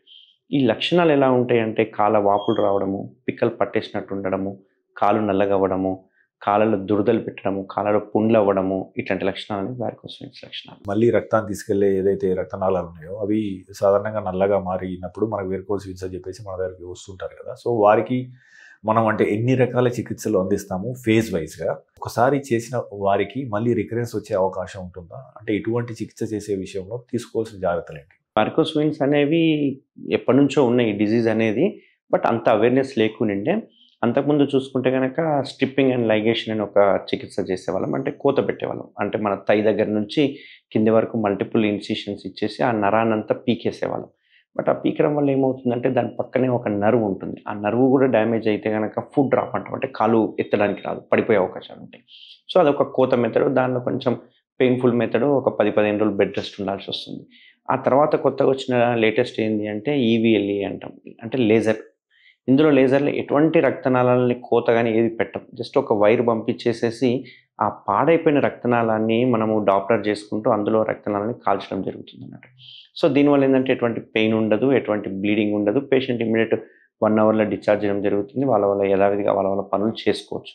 సో దానివల్ల కాకపోతే ఏమవుతుందంటే రీకానలైజేషన్ అనుకుంటాం. అంటే మనం ఒక బార్బర్కి చేసాం, ఆ బార్బర్ చేసిన తర్వాత తన వృత్తిలో కొన్ని చేంజెస్ చేసుకోవాలి. అట్లా కాకుండా నేను ఇదే వృత్తి, నాకు ఇది తప్ప వేరే ఏం లేదు అనుకున్న వాళ్ళకి స్టాకింగ్స్ వేసుకోవడం కానీ, లేకుంటే ఎవ్రీ హాఫ్ అన్ అవర్కి ఒకసారి అటు ఇటు తిరిగి రావడము, వాళ్ళు కొంచెం లైఫ్ స్టైల్ మాడిఫికేషన్ చేస్తే బాగుంటుంది. అట్లా కాకుండా నేను ఇదే వృత్తిలో ఇలాగే ఉంటా, నాకు సర్జరీ అయిపోయింది అంటే కనుక రీకానలైజేషన్ అంటాం. అంటే ఏదైతే కాల్చామో ఆ రక్తనాళం మళ్ళీ ఓపెన్ అయ్యే అవకాశాలు ఉంటాయి, రికరెన్స్ వచ్చే అవకాశాలు ఉంటాయి. మూడవ లేటెస్ట్ మెథడ్ ఏంటి అంటే గ్లూ అనే ఒక మెథడ్ వచ్చింది. ఇందులో వీనాసీల్ అంటే ఏంటి అంటే ఆ రక్తనాళాన్ని మనము ఓపెన్ అయితే కట్ చేసేవాళ్ళం, లేజర్ అయితే కాల్చేవాళ్ళం, గ్లూ అయితే అతికిచ్చేస్తాం అన్నమాట. ఇట్లా అతికేయడం వల్ల ఏంటంటే కంప్లీట్ హార్డ్గా అతుక్కపోతాయి కాబట్టి ఈ అతికిచ్చే టెక్నాలజీలో రికరెన్స్ అనేది వచ్చే అవకాశం చాలా మినిమల్ అన్నట్టు, రావని చెప్పొచ్చు అన్నట్టు. ఈ గ్లూ చేసే టెక్నిక్ 1/2 అవర్ టెక్నిక్, వితిన్ 1 అవర్లో డిశ్చార్జ్ జరుగుతుంది. పేషెంట్ కంప్లీట్ పెయిన్లెస్ సర్జరీ అన్నట్టు గ్లూ టెక్నిక్ అని. పక్కన ఉన్న మెడ్ప్లస్ స్టోర్కు వెళ్ళండి. మీ డాక్టర్ రాసిచ్చిన మెడిసిన్స్ అడగండి. అదే మెడిసిన్ మెడ్ప్లస్ బ్రాండ్ లో ఉందా అని చూడండి. కాంపోజిషన్ సేమ్ గా ఉందా అని చెక్ చేసుకోండి. అదే మెడిసిన్స్ అదే క్వాలిటీతో కానీ 50 to 80% డిస్కౌంట్ లో. సాధారణంగా షుగర్ వచ్చింది అని తెలుసుకోవడానికి ప్రారంభ లక్షణాల్లో అధిక దాహం వేయడం, ఎక్కువసార్లు మూత్రానికి వెళ్ళడం, అలసట, ఇటువంటి కారణాలు మనం సాధారణంగా సహసిద్ధంగా వస్తుంటాయి కదా. మీరంటారు పురుషాంగాన్ని చూసి కూడా ఇతనికి షుగర్ ఉంది అని చెప్పవచ్చు అని చెప్పేసి. ఆ లక్షణాలు ఏంటి, దాని గురించి కొద్దిగా వివరిస్తారా? So that people will realize, అంటే ఎర్లీగా వాళ్ళు డిటెన్షన్ చేసుకుంటే డాక్టర్ దగ్గరికి వచ్చే అవకాశం ఉంటుంది కదా. నేను చేసిన ఈ 7 years అవేర్నెస్ వీడియోలో నా దగ్గరికి వచ్చి పేషెంట్ నాకు ప్రాబ్లం ఉందని చెప్పారు. నాకు డైరెక్ట్గా బెలనైటిస్ ఉంది సార్, బెల్నోపాస్టైటిస్ ఉంది సార్, ఫైమోసిస్ ఉంది సార్ అని చెప్తుంటారు. అంటే నేను ఇచ్చిన అవేర్నెస్కి వాళ్ళు ఎగ్జామినేషన్ చేసుకొని నేను చెప్పిన సిమ్టమ్స్ అన్నీ ఉంటే కనుక వాళ్ళే మెంటల్గా ఓకే నాకు షుగర్ వచ్చినందుకు ఇట్లా అయిపోయింది అని ఈవెన్ షుగర్ పరీక్ష చేసుకొని కూడా వస్తున్నారు. అంటే ఒక లక్షణాలని ఎలా గుర్తుపట్టడం అనేది చాలా ఇంపార్టెంట్. పాతకాలం లెక్క షుగర్ అంటే నేను మూత్రానికి ఎక్కువసార్లు పోవాలి, దప్పికి ఎక్కువ కావాలి, బక్కగా అయిపోవడాలు, లేకుంటే షుగర్ లెవెల్ డౌన్ అయిపోయి కింద పడిపోవడాలు, ఇవన్నీ ఉంటాయి లక్షణాలు. కానీ అట్లా అని చెప్పి ప్రతి ఒక్కరికి లక్షణాలు ఉంటాయని కాదు. ఈ లక్షణాలు ముఖ్యంగా మగవాళ్ళకి చూసుకుంటే కనుక అంగం యొక్క ముందరున్న చర్మం ఏదైతే ఉందో అవి కొన్ని లక్షణాలు కోల్పోతాయి. యూజువల్గా చర్మం అనేది ఫ్రీగా మూవ్ అవ్వాలి, అంటే ఎలాస్టిసిటీ ఉండాలి. ఆ ఎలాస్టిసిటీ షుగర్ రాగానే ఏమవుతుందంటే పోతుంది. పోవడం వల్ల ఒక రకమైన ఇన్ఫ్లమేషన్ స్టార్ట్ అయిపోయి చర్మం మందంగా తయారవుతుంది, థిక్ అవుతుంది. థిక్ అయిపోయి బాగా గమనిస్తే కనుక చర్మము కొంచెం పింకిష్ వైట్ కలర్లో మారిపోతుంటుంది. థిక్ అయిపోవడం వల్ల వాళ్ళు వెని కనడానికి ప్రయత్నం చేస్తే చిట్లిపోతుంటుంది, అక్కడక్కడ చీలికలు ఏర్పడుతూ ఉంటాయి. ఇట్లాంటి వాళ్ళు ఇంటర్ కోర్స్ చేసినా, లేకపోతే కలిసినా, లేకపోతే వెనికని క్లీన్ చేసుకోవాలనుకున్నా కానీ ఆ చీలికలు ఎక్కువైపోయి విపరీతమైన మంట నొప్పి వస్తుంది. ఎప్పుడైతే ఆ మంట నొప్పి రాగానే ఆ పేషెంట్ కలవడానికి ఇంట్రెస్ట్ చూపారు, వెని కనడానికి ఇంట్రెస్ట్ చూపారు, అలాగే వదిలేసేస్తారు. అలాగే వదిలేసి ఏం చేస్తారంటే కొందరు, అంటే పేషెంట్తో నేను విన్నది, కొందరు ఇయర్ బడ్స్ తోటి క్లీన్ చేయడము, కొందరు వెడల్పని నీళ్ళు పోయడము, ఇట్లాంటివన్నీ చేస్తూ ఉంటారు. ఇట్లాంటివి చేయడం వల్ల ఏంది అంటే అక్కడ ఉన్న స్మెగ్మా అంతా లోపలతే అతుక్కపోయి మెల్లగా తెల్లగా జిగురులాగా రావడం, ఇట్లాంటివన్నీ చేస్తుంటారు. వీళ్ళకు మెల్లమెల్లగా ఈ లక్షణాలు పెరిగే కొద్ది కల్లా చర్మం టైట్ అయిపోయి ఏదో ఒకరోజు చర్మం మొత్తం క్లోజ్ అయిపోతుంది. ఈ లక్షణాలే బెలనైటిస్ అంటాం. ఎర్లీగా గనక పేషెంట్ గనక వాళ్ళ చర్మము ఎలాస్టిసిటీ కోల్పోయి వెనక్కి రావట్లేదు అంటే ఖచ్చితంగా షుగర్ టెస్ట్ చేయించుకోవాలి, ఖచ్చితంగా షుగర్ ఉంటుంది.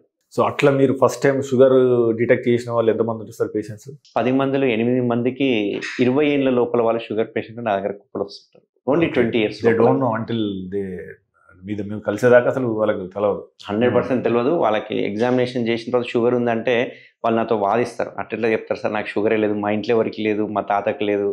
వాళ్ళకి టెస్ట్ చేసి చూపిస్తాను. టెస్ట్ చేసి చూపించగానే వాళ్ళు కూడా షాక్ అయిపోతారు, సగం డిప్రెషన్కి వెళ్ళిపోతారు. నాకు 20 ఏళ్ళు కాలేదు, పెళ్లి కూడా కాలేదు, ఇప్పటి నుంచి షుగర్ ఏంది సార్ అని చెప్పేసి. బట్ వాస్తవం ఏంది అంటే ఒకప్పుడు 45-50 ఏళ్ళకి వచ్చే డిజీజులన్నీ ఇప్పుడు 20 ఏళ్ళకి వస్తున్నాయి. అది మనం ఒప్పుకోవాల్సిందే.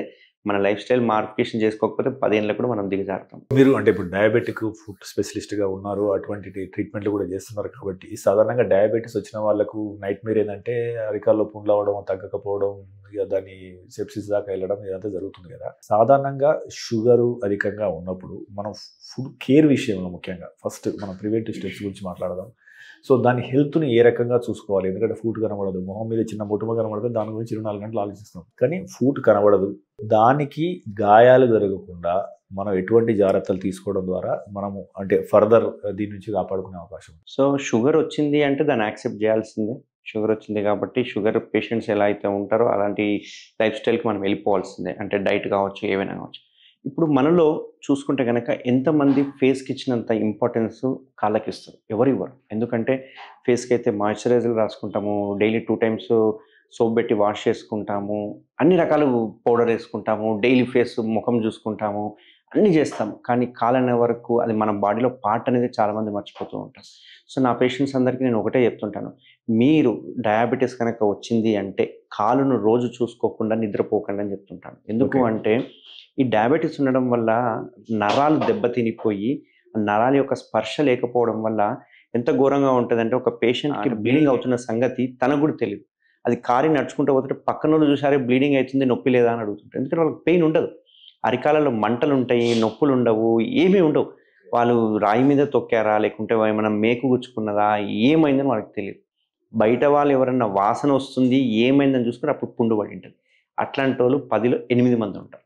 అబ్బా. సో ఖచ్చితంగా కాలుకి ఫేస్కి ఇచ్చిన ఇంపార్టెన్స్ ఇస్తేనే కాలు మంచిగా ఉంటుంది, లేదంటే 100% ఏదో ఒక రోజు పుండు పడుతుంది, ఆంపిటేషన్కి కూడా లోన్ అవుతూ ఉంటారు. ఇక్కడ ఇంపార్టెంట్ ఏంటి అంటే ఒకప్పట్లాగా కాదు, ఎన్నో రకాల కొత్త కొత్త ట్రీట్మెంట్స్ ఆప్షన్స్ వచ్చినాయి. పుండు పడుతుందా లేదా అనేది ముందే చెప్పేసేయచ్చు. ఒకప్పుడు అంటే తెలియదు మనకి పుండు పడుతుందా లేదా, పుండే వరకు మనకు తెలియదు. బట్ ఇప్పుడు మన దగ్గర ఫుడ్ స్కానర్ అని ఒకటి మనం ఇంట్రొడ్యూస్ చేస్తాం. ఆ ఫుడ్ స్కానర్లో కనుక మనం నడిచినా నిల్చున్నా ప్రెషర్ పాయింట్స్ చెప్తుంది. ఆ ప్రెషర్ పాయింట్స్లో కనుక మనం కరెక్ట్ కేర్ తీసుకొని ఫుట్వేర్ కనుక వాడితే మనకు అక్కడ అల్సర్ పడే అవకాశాలు చాలా తక్కువ ఉంటాయి.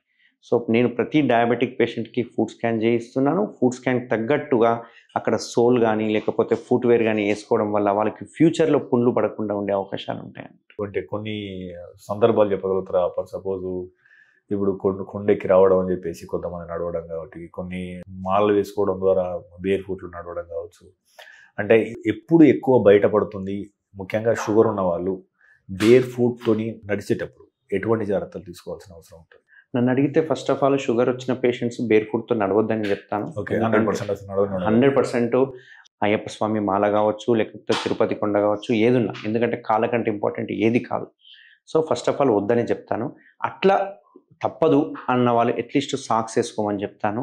లేదు అంటే అట్లాంటి వాళ్ళు అట్లీస్ట్ ఎవ్రీ 1 అవర్కి ఒకసారి కాళ్ళని గమనించుకొని ఏదైనా కుచ్చుకున్నదా, ఏదైనా మొల ఇరికిందా, లేకపోతే కాళ్ళల్లో క్రీజెస్ అని ఉంటాయి కదా, లైన్లు ఉంటాయి, ఆ లైన్లో మంచిగా శుభ్రంగా సబ్బు నీళ్ళు పెట్టి కడుక్కోవడము, బ్రష్ చేసుకోవడము, ఇట్లాంటివి చేసుకుంటే అట్లీస్ట్ ఆ ఎపిసోడ్ని మనం తప్పించుకోవచ్చు. బట్ నేను 100% వితౌట్ చెప్పలు ఈవెన్ వాష్రూమ్కి కూడా వెళ్ళొద్దని చెప్తుంటాను. సో అంటే మీరు అన్నట్టు అంటే ప్రెజర్ పాయింట్స్ తెలిసిన తర్వాత మీరు డిజైన్ చేసుకోవాలి మీ యొక్క సంబంధించిన ఏది షూస్ని కానీ చెప్పల్స్ కానీ అంటున్నారు కదా. అంటే వాళ్ళు ముఖ్యంగా ఎటువంటి షూస్ కానీ పాదరక్షలు కానీ వాడాలి, ఎటువంటి వాడొద్దు అనే అంశం మీద కొద్దిగా అవగాహన కల్పించారు. సో ప్రెషర్ పాయింట్స్ అందరికీ తెలిసిందే, బోనీ ప్రామినెన్సెస్ అంటాం కదా. ఆ బోనీ ప్రామినెన్సెస్లో కొంచెం ఫ్యాట్ తక్కువ ఉంటుంది కాబట్టి అది డైరెక్ట్ మనకి హిట్ అయిపోతుంది. అక్కడ మనకు బ్లడ్ సర్క్యులేషన్ తగ్గడం వల్ల పుండ్లు అవుతూ ఉంటాయి అన్నట్టు. సో మెత్తటి చెప్పులు వేసుకోవాలి. మీరు ఎంతటి మెత్తటి చెప్పులు వేసుకుంటే పుండ్లు పడే అవకాశాలు అంత తక్కువ ఉంటాయి. అంతేగాని ఇప్పుడు బర్కిన్ స్టాక్స్ అని వచ్చినాయి, అవి హార్డ్గా ఉంటాయి. అదే డయాబెటిక్ పేషెంట్గా అవి వేసుకున్నారనుకోండి, 1 year తర్వాత కింద చూస్తే ఆర్నిల్ అంటాం కదా, కాన్ ఫామ్ అయిపోతుంది. అక్కడ నుంచి మెల్లగా డయాబెటిక్ ఫుట్ స్టార్ట్ అవుతుంటుంది. సో ఎంత మెత్తటి చెప్పులు వేసుకుంటే అంత మంచిది. అండ్ కర్వేచర్, ఆ ఆర్చ్ అంటాం, ఆర్చ్ని మెయింటైన్ చేసేటట్టుగా ఉండాలి. ఫ్లాట్ చెప్పులు వేసుకోకూడదు. ఆర్చ్ని మెయింటైన్ చేసేట్టు ఉంటే కనుక మనకు సపోర్ట్ అనేది బాగుంటుంది. అండ్ వితౌట్ చెప్పులు ఈవెన్ వాష్రూమ్ కాదు కదా, మీరు కింద బెడ్ దిగుతున్నారు అంటే ఖచ్చితంగా మీరు చెప్పులు వేసుకోవాలి.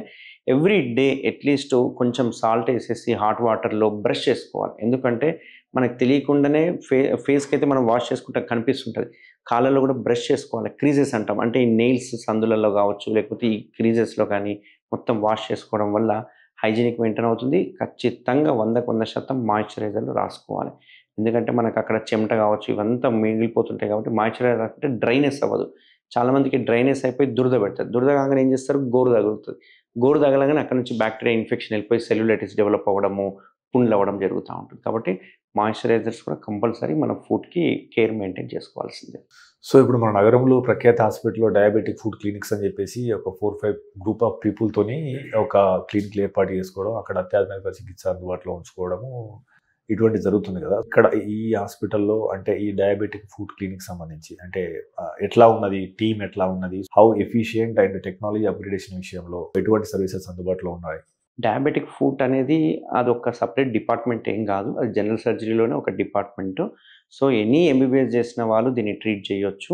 ఇక్కడ వూండ్ కేర్ చాలా ఇంపార్టెంట్, ఎందుకంటే ఆల్రెడీ పుండు పడ్డ తర్వాత వూండ్ కేర్ ఇంపార్టెంట్. పుండు పడకముందు అయితే కనుక ఫుడ్ స్కాన్ చేసేసి సపరేట్ ఒక ఫుట్వేర్ వాడటం అన్నట్టు.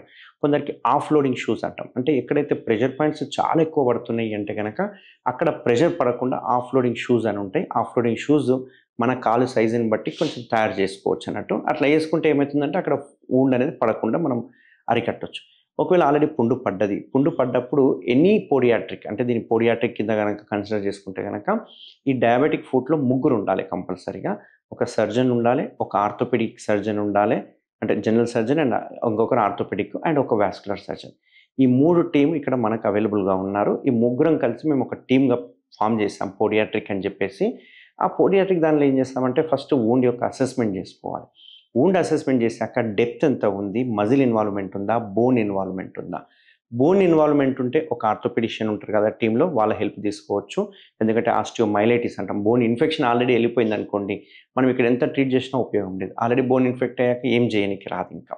ఎందుకంటే ఒక యాంటీబయాటిక్ స్టార్ట్ చేస్తాం, బోన్ ఇన్ఫెక్షన్ కంట్రోల్ కాలేదనుకో ఆడికి కాలు తీసేయాల్సిందే, వేరే ఆప్షన్ ఉండదు.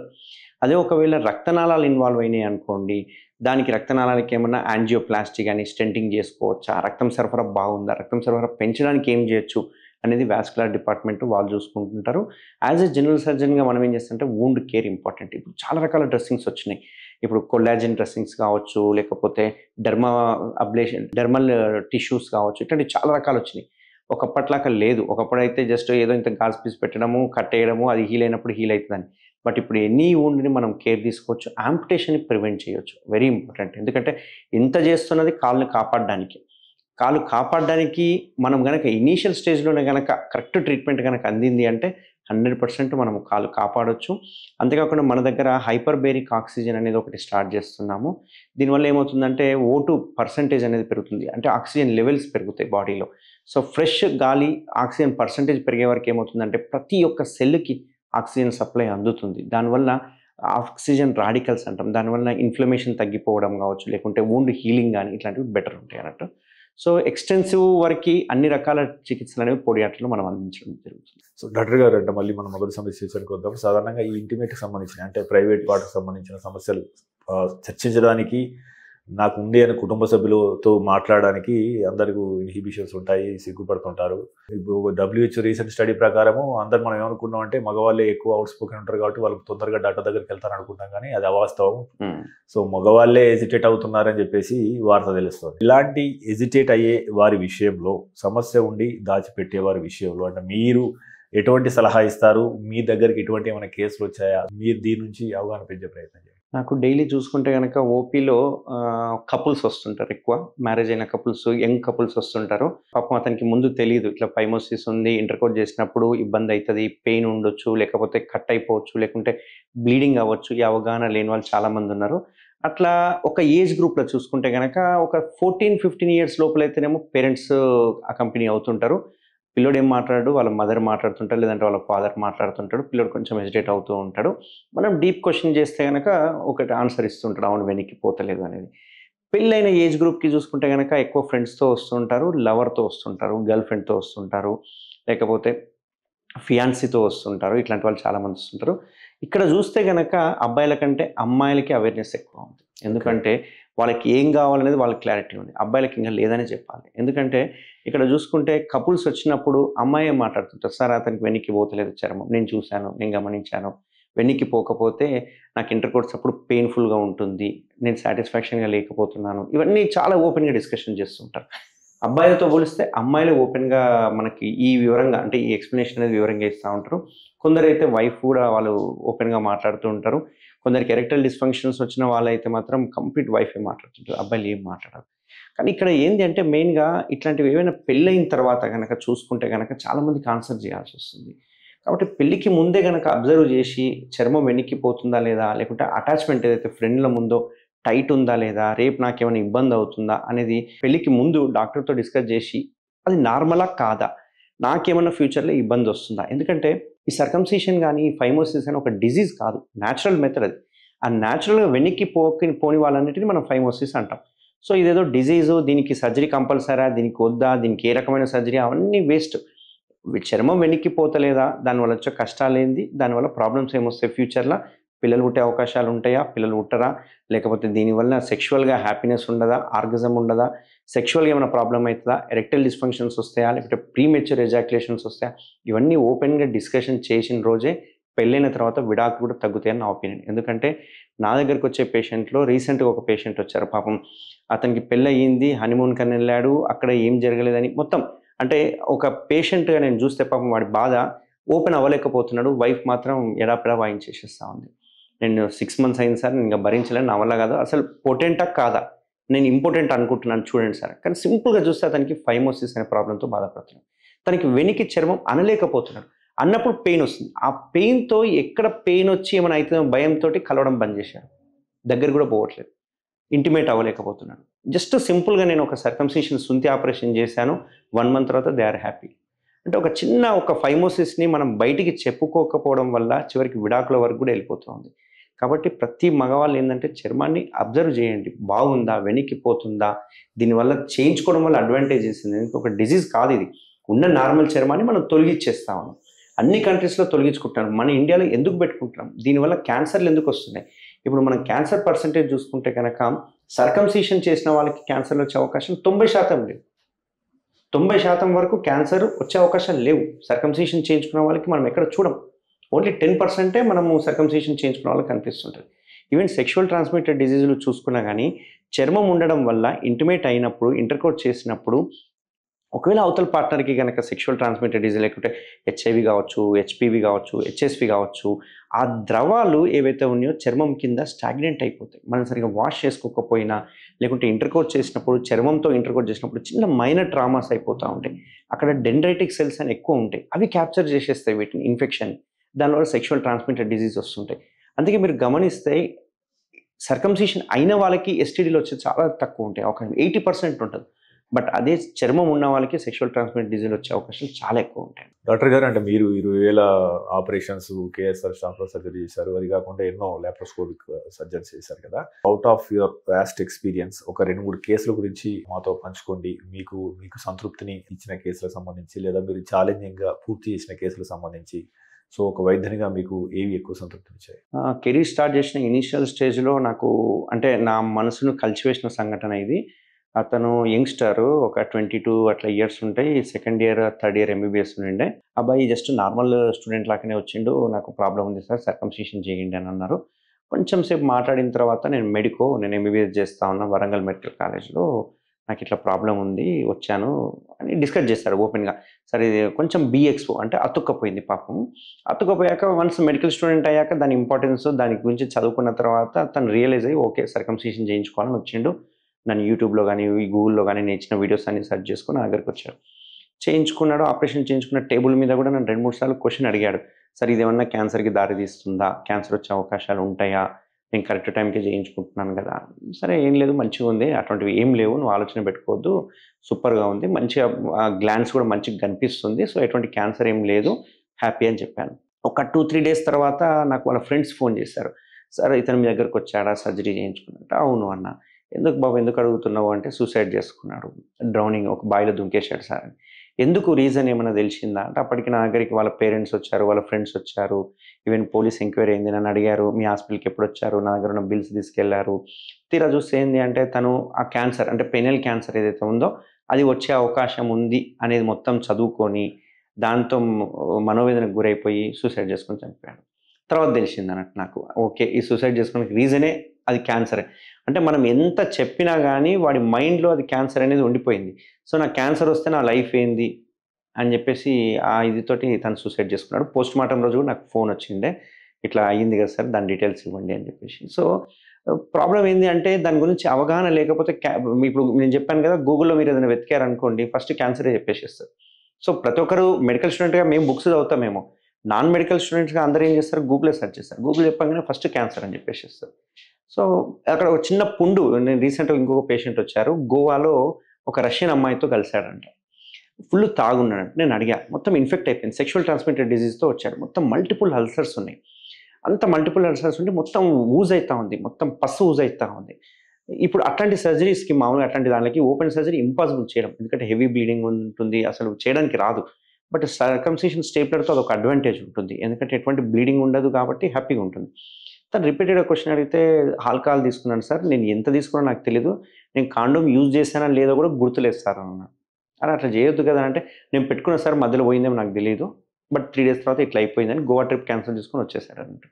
మంచిగా సర్జరీ చేశాను. తర్వాత సెక్షువల్ ట్రాన్స్మిటేషన్కి సంబంధించిన ప్యానల్ టెస్టులు చేయించాము. అదృష్టం కొద్ది ఏం లేదు, సెకండరీ ఇన్ఫెక్షన్స్ వల్లనే తనకి క్యూర్ అయిపోయింది. మొన్ననే అతను వచ్చి పలకరించిపోయాడు అన్నట్టు. ఇంకొక 2-3 సంఘటనలు చూసుకుంటే నేను చెప్పాను ఇంతకుముందు, అతను చిన్న ఒక సర్కంసిషన్ వల్ల వాడి ఫ్యామిలీ ఆగింది, లేకుంటే ఈ పాటికి ఎప్పుడో డైవర్స్ అయిపోయేది అన్నట్టు. ఇంకొక పేషెంట్ వచ్చాడు, యంగ్స్టర్ పాపము, తను పెళ్లి పోస్ట్పోన్ చేసుకుంటూ వస్తున్నాడు. 35 years అయింది, వాడికి పెళ్లి కాలేదు, 35 years అయింది. వాళ్ళిద్దరు పేరెంట్స్ వచ్చారు, మదర్ ఫాదరు. ఫస్ట్ అతని బయట కూర్చోబెట్టి మా అబ్బాయి పెళ్ళొద్దు అంటున్నాడు, అసలు వాడికి ఎరెక్షన్స్ అవుతున్నాయా లేదా, పొటెంటా కాదా నాకు డౌట్ ఉంది సార్, ఒక్కసారి చూడండి, నేను ఇంకొక పెళ్లి చేసి వాడికి గొంతు అయితే కోయలేను కదా, అమ్మాయి గొంతు కోయలేను, మీరు నాకు చెప్పండి, వాడికి నిజంగా పొటెంట్ కాదు అంటే నేను పెళ్లి థాట్స్ బంద్ చేస్తాను అని చెప్పేసి అన్నారు. నేను పర్సన్ పిలిపించుకొని చూశాను, చూస్తే పాపం వాడికి మొత్తం అతుక్కపోయింది. అట్లా అతుకులు ఉంటే కలవడానికి రాదు అని వాళ్ళ ఫ్రెండ్స్ గూగుల్లో సెర్చ్ చేసే వరకు వాడు పెళ్లి అనేది క్యాన్సిల్ చేసేసుకున్నాడు, పెళ్లి వద్దు నాకు అని చెప్పేసి. సో ఆ పేషెంట్కి నేను మళ్ళీ అతుకులన్నీ తీసేసి సర్జరీ చేయడం జరిగింది. సర్జరీ చేశాక వాడికి పెళ్ళయింది. మొన్న కిడ్ కూడా పుట్టి బార్సాల కూడా పిలిచాడు. సో ఇట్లాంటి కొన్ని కేసెస్ అంటే చాలామంది సర్జన్స్, నేను ఇనిషియల్ స్టేజ్లో కెరీర్ స్టార్ట్ చేసినప్పుడు ఇంత జనరల్ సర్జన్, ఇంత లాప్రోస్కోపిక్ సర్జన్, ఓన్లీ సర్కంసిషన్లు చేస్తున్నాడు, దాని మీద అవేర్నెస్ పట్టుకున్నాడు, అన్ని సర్జరీలు ఇచ్చిపెట్టి ఇది ఒకటే దొరికిందా అని క్రిటిసైజ్ చేయడం చాలామంది చేశారు. నా ఫ్రెండ్స్లో కూడా అదే మాట అనేవాళ్ళు. బట్ ఇది ఎంత ఇంపాక్ట్ ఉంటుంది అంటే ఒక పేషెంట్ మీద, మీకు ఒకవేళ సర్కంసిషన్ సర్జరీ చేశాక పేషెంట్ యొక్క హ్యాపీనెస్ చూడాలి. ఎందుకంటే నేను గమనించింది ఏంటి అంటే, పేషెంట్కి ఇది చిన్న ప్రాబ్లమే, బయటికి చెప్పుకోలేడు, ఎంతసేపు సీక్రెట్గా చెప్పుకోవాల్సిందే, ఎవరితోనే వచ్చి చేయించుకొని పోవాల్సిందే. చేయించుకున్నాక వాని యొక్క హ్యాపీనెస్కి అవధులు ఉండవు. ఎందుకంటే మళ్ళీ ఫ్యూచర్లో ఎటువంటి ఇబ్బంది ఉండదు, ఆ ఏరియాలో మళ్ళీ చర్మం పెరగదు, ఎటువంటి షుగర్ సిమ్టమ్స్ కనపడవు, క్యాన్సర్ రాదు. సో దే ఆర్ హ్యాపీ అన్నట్టు. ఇంకోటి అఫోర్డబిలిటీ గురించి మాట్లాడదాం సార్. ఈ సర్కంసిషన్ కావచ్చు, లేదా వెరికోస్ వెయిన్స్ కావచ్చు, మిగతా మీరు చేసే ఫైల్స్ కావచ్చు, అఫోర్డబిలిటీ ఎట్లా ఉంటుంది అంటే ఎటువంటి స్కీమ్స్ అందుబాటులో ఉంటాయి, ముఖ్యంగా హెల్త్ ఇన్సూరెన్స్ విషయంలో మీరు కామన్ మ్యాన్కి ఇచ్చే సందేశం ఏంటి? సో ఇది అఫోర్డబిలిటీ అనేది రేంజ్లోనే ఉంది, ట్రీట్మెంట్ రేంజ్ హాస్పిటల్ రేంజ్లో ఉంటుంది. సో నార్మల్ స్టేప్లర్ మనకు 25,000 నుంచి స్టార్ట్ అవుతుంది. కొంచెం అడ్వాన్స్డ్ స్టేప్లర్ అయితే కనుక ఒక 40-45 దాకా ఉంటుంది. దానిలో ఉన్న అడ్వాంటేజ్ దానిలో ఉన్నాయి అన్నట్టు. మనం ఎప్పుడైనా పేషెంట్కి మనం చాయిస్ ఇస్తాం. ఎందుకు అంటే వాళ్ళ యొక్క రిక్వైర్మెంట్ ఏంటి, వాళ్ళ స్కిన్ టైప్ ఏంటి, వాళ్ళకి షుగర్ ఉందా, చర్మం థిక్ ఉందా, ఏది సూటబుల్ అనేది మనం ఎగ్జామినేషన్ చేసిన తర్వాత మనం ఆప్షన్స్ ఇస్తాము. ఏ స్టేప్లర్ వేయించుకున్నా రిజల్ట్స్ ఆర్ సేమ్. కాకపోతే ఈ 14 రోజులు 15 రోజులు పోయే వ్యవధిలో ఏదైతే ఉందో కొంచెం వరకు పెయిన్ తక్కువ ఉంటుంది, వాపు కానీ ఇట్లాంటివి తక్కువగా ఉంటాయి అన్నట్టు. సో ఇదంతా అఫోర్డబిలిటీ అనేది ఇష్యూ ఏముండదు. అండ్ వీళ్ళకి ఇంకో అడ్వాంటేజ్ ఏంటంటే, ఒకప్పుడు 2018-19లో ఎన్ని ఇన్సిడెంట్స్ దీన్ని ఇవ్వకుంటుండే, ఎందుకంటే అది ఒక కాస్మెటిక్గా చూసేది, స్టేప్లర్ అనగానే ఇవ్వమని చెప్పేవాళ్ళు. బట్ మేము డిఫరెంట్ వాళ్ళకి లెటర్స్ పెట్టడం జరిగింది, దీని యొక్క ఇంపార్టెన్స్, దీని డిజీజు మొత్తం మేము పంపించడం జరిగింది. 90% ఆఫ్ ఇన్సిడెంట్స్లు ఇప్పుడు కవర్ చేస్తుంది, 90%. అంతేకాకుండా ఈ సర్జరీలో మన దగ్గర ఈవెన్ సింగరేణి కావచ్చు, లేకుంటే CGHS కావచ్చు, ఎనీ ఎంపానల్మెంట్, ఎనీ ఇన్సూరెన్స్ అనేది ఇందులో కవర్ అవుతుంది. అండ్ బజాజ్ EMI ఆప్షన్ కూడా ఇస్తుంది. మనం ఆల్మోస్ట్ రోజుకు ఒక 5 to 6 కేసెస్ బజాజ్ EMIలో చేయడం జరుగుతుంది. ఎందుకంటే ఎవరికైనా దాని డబ్బులు లేవు అనుకుంటే నెలకు ఒక 3,000 అట్లా కట్టుకొని కూడా మనం ఈ సర్జరీ చేయించుకోవచ్చు అన్నట్టు. ఈవెన్ ఫైల్స్ కానీ, ఈ వారికోస్ వెయిన్స్ కానీ అన్ని రకాల ఇన్సూరెన్స్లు అవైలబుల్ ఉన్నాయి. మీరు అన్నారు ఇంతకుముందు, అంటే మెన్ కన్నా ఉమెన్కే కొద్దిగా అవగాహన ఎక్కువ ఉంది, వాళ్ళతోనే వస్తున్నారని చెప్పేసి. అంటే మనం ఇది కూడా కవర్ చేద్దాము. పార్ట్నర్ యొక్క పాత్ర ఏంటి యాక్చువల్గా ఇన్ ఐడెంటిఫైయింగ్ ఈ మెన్స్ ఇష్యూస్ సంబంధించి, వాళ్ళు ఎట్లా గుర్తించాలి, వాళ్ళకి మీరు ఇచ్చే టిప్స్ ఏంటి? So when to consult a doctor. So ఇక్కడ పార్ట్నర్ రోల్ కూడా చాలా ఇంపార్టెంట్. ఎందుకంటే అబ్బాయిలుగా ఎవరైనా సర్జరీ అనగానే చాలామంది భయపడతారు, అమ్మ అంత సెన్సిటివ్ పార్టు, నేను సర్జరీ చేయించుకున్నాక నేను పాత లెక్కన ఉండొచ్చా, ఎరెక్షన్స్ ఉంటాయా లేదా, లేకపోతే నేను పార్టిసిపేట్ చేయగలుగుతానా లేదా, నా కెపాసిటీ ఏమైనా తగ్గుతుందా, సెక్షువల్ డిజైర్ తగ్గుతుందా అనేవి చాలా క్వశ్చన్స్ మైండ్లో ఉంటాయి డెఫినెట్గా. ఇక్కడ ఇంపార్టెంట్ ఏంటి అంటే, అబ్బాయిలకు కనుక షుగర్ వచ్చింది అంటే కనుక బెలనైటిస్ అంటాం, లేదంటే బెలనోపాస్థైటిస్ అంటాం. అంటే అక్కడ ఒక రకమైన ఇన్ఫ్లమేషన్ స్టార్ట్ అయిపోయి అక్కడ ఫంగల్ ఇన్ఫెక్షన్స్ వస్తూ ఉంటాయి. ఈ ఫంగల్ ఇన్ఫెక్షన్స్ పార్ట్నర్కి కూడా వచ్చే అవకాశం ఉంటుంది. అది మీరు చాలా గుర్తుపెట్టుకోవాలి మైండ్లో. ఒక పర్సన్కి డయాబెటీస్ వచ్చి సెకండరీ ఇన్ఫెక్షన్స్ వస్తున్నాయి అంటే పార్ట్నర్కి కూడా 100% సెక్షువల్ ట్రాన్స్మిటెడ్ డిజీజ్లు అనేవి క్యారీ ఆన్ అవుతూ ఉంటాయి. రెండవది, అంతకుముందు చర్మం ఫ్రీగా పోయినప్పుడు ఎటువంటి పెయిన్ లేకుండా ఇంటర్కోర్స్ ఉండేది. బట్ ఎప్పుడైతే చర్మం టైట్ అయిపోతుందో అప్పుడు పెయిన్ఫుల్ ఇంటర్కోర్స్ అవుతుంది ఎవరికి, పార్ట్నర్కి. కాబట్టి పెయిన్ఫుల్ ఉంటుంది, డ్రైనెస్ ఉంటుంది, తెల్లటి జిగురు లాంటిది వస్తుంటుంది. అండ్ మోస్ట్ ఇంపార్టెంట్ గుర్తుపెట్టుకోవాల్సింది HPV, హ్యూమన్ ప్యాపిలోమా వైరస్ అంటాం.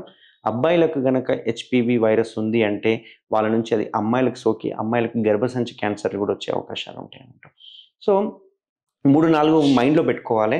చర్మం వెనక్కి పోతుందా లేదా యాజ్ ఎ పార్ట్నర్గా చూడాలి. వాళ్ళకి ఏమన్నా డయాబెటీస్ వలన బెల్నైటిస్ కానీ, బెల్నోపాస్టైటిస్ కానీ, ఫంగల్ ఇన్ఫెక్షన్స్ కానీ, BXO కానీ ఇట్లాంటివి ఏమైనా ఉన్నాయనేది గమనించుకోవాలి. మూడవది ఎర్లీ ఎజాక్యులేషన్ ఉందా? ఎందుకంటే ఎర్లీ ఎజాక్యులేషన్ డయాబెటీస్లో మోస్ట్ కామన్గా ఉంటుంది. లిబిడో అంటాం, సెక్షువల్ డిజైర్ ఉండదు వాళ్ళకి, డయాబెటీస్ ఉన్న వాళ్ళకి. దానికి తోడు ఆ ముందులో చర్మం టైట్ అయిపోయింది అనుకో, వాళ్ళు చేయలేరు, ఇంటర్కోర్స్ చేయలేరు. వాళ్ళకి ఒకసారి ఇంటర్కోర్స్ చేశారనుకోండి, మొత్తం క్రాక్స్ వచ్చేసి వారం 10 రోజుల వరకు మళ్ళీ ఇంటర్కోర్స్ అనే మాటనే ఎత్తారు, దూరంగా ఉంటారు. ఎందుకంటే ఆల్రెడీ కట్ అయింది. మనం కొన్ని రోజులు ఆగితేనే ఆ కట్ అయింది హీల్ అవుతుంది.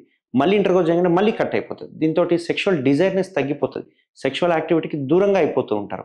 ఇట్లాంటిది పార్ట్నర్ ఐడెంటిఫై చేసి ఒకవేళ చర్మం తీయించుకుంటే ఈ ప్రాబ్లం సాల్వ్ అవుతుంది అనుకుంటే కనుక తప్పకుండా డాక్టర్ని కన్సల్ట్ చేయాలి, సర్కంసిషన్ చేయించుకోవడం బెటర్. సో డాక్టర్ గారు, అంటే ఇప్పుడు మనం అనుకున్నట్లు దీని గురించి ఎక్కువ మంది మాట్లాడడానికి ఇష్టపడరు 10 మందిలో. అదే రకంగా సో దీన్ని అడ్వాంటేజ్గా చేసుకుని చాలామంది టెంట్ కింద ఈ వేరు తినండి, ఆ మొక్క తినండి, ఈ ఆయిల్ బూడండి, లేకపోతే మీ అంగం పొడుగు పెరగాలనుకుంటే ఇది చేస్తే పెరుగుతుందని చెప్పేసి రకరకాల మందులు, రకరకాల ఆయిల్ ఇచ్చి దాన్ని అనవసరపు కాంప్లికేషన్స్కి దారితీస్తున్నాయి కదా. ఇటువంటి సంఘటనలు మీ దృష్టికి ఎప్పుడైనా వచ్చాయా?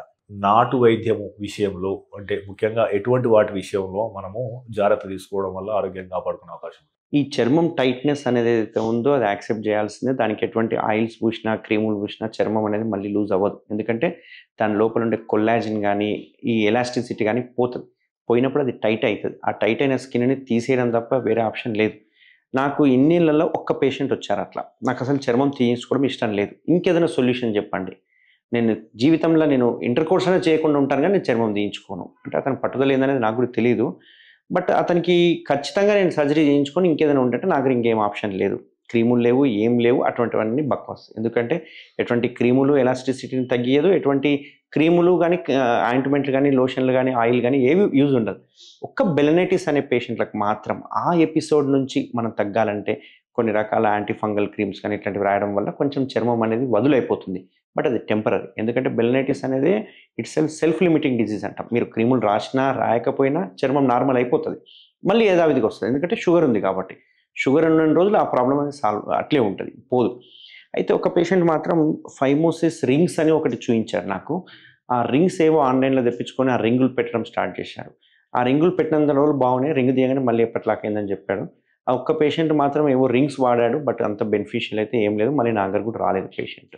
సో అక్కడ ఈ ఆయుర్వేదిక్ ప్రోడక్ట్స్ కానీ, క్రీములు కానీ, లేకపోతే హోమియోపతి మెడిసిన్స్ కానీ ఏవి అక్కడ క్యూర్ చేయలేవు ఆ డిజీజ్ని. ఖచ్చితంగా స్కిన్ తీయడం ఒక్కటే దానికి పరిష్కారం. డాక్టర్ గారు, ఫైనల్గా మన ఇంటర్వ్యూ చూస్తూ సమస్య ఉంది అని చెప్పేసి హెజిటేట్ చేస్తూ బాధను అనుభవిస్తున్న ఒక యువకునికి మీరు ఇచ్చే సందేశం, చివరి సందేశం ఏంటి? సో యువకుడికి కావచ్చు, పేరెంట్స్కి కావచ్చు, గ్రాండ్ పేరెంట్స్కి కావచ్చు, ఒక్కటి ఏంది అంటే ఉమెన్ హెల్త్ ఎంత ఇంపార్టెంట్, మెన్ హెల్త్ కూడా అంతే ఇంపార్టెంట్. ఇది ఒక హిడెన్ డిజీజ్ లాంటిది. ఉమెన్ హెల్త్ అనే వరకు అందరూ మాట్లాడతారు, మెన్ హెల్త్ అనే వరకు ఎవరు మాట్లాడరు. వాడు మగవాడు ఎట్లైనా బతికేస్తాడు, వాడు మగవాడు ఏదైనా చేస్తాడు, లేకుంటే వాడు మగవాడు ఏదైనా చూయించుకుంటాడు అనే ఒక అపోహలో ఉన్నారు. But men are sensitive. ఎందుకంటే ఈ విషయం వచ్చే వరకు, పర్టికులర్గా ఈ విషయం వచ్చే వరకు నా దగ్గరకు వచ్చే పేషెంట్లో చూస్తాను ఎవరు ఓపెన్గా మాట్లాడరు. చూడడానికి గంభీరంగా ఉంటారేమో కానీ ఈ విషయానికి వచ్చే వరకు వాళ్ళకి చాలా డౌట్లు ఉంటాయి. ఓపెన్గా మాట్లాడితే నాకేమైనా అయ్యిందేమో, నన్ను ఇంపార్టెంట్ అంటారేమో.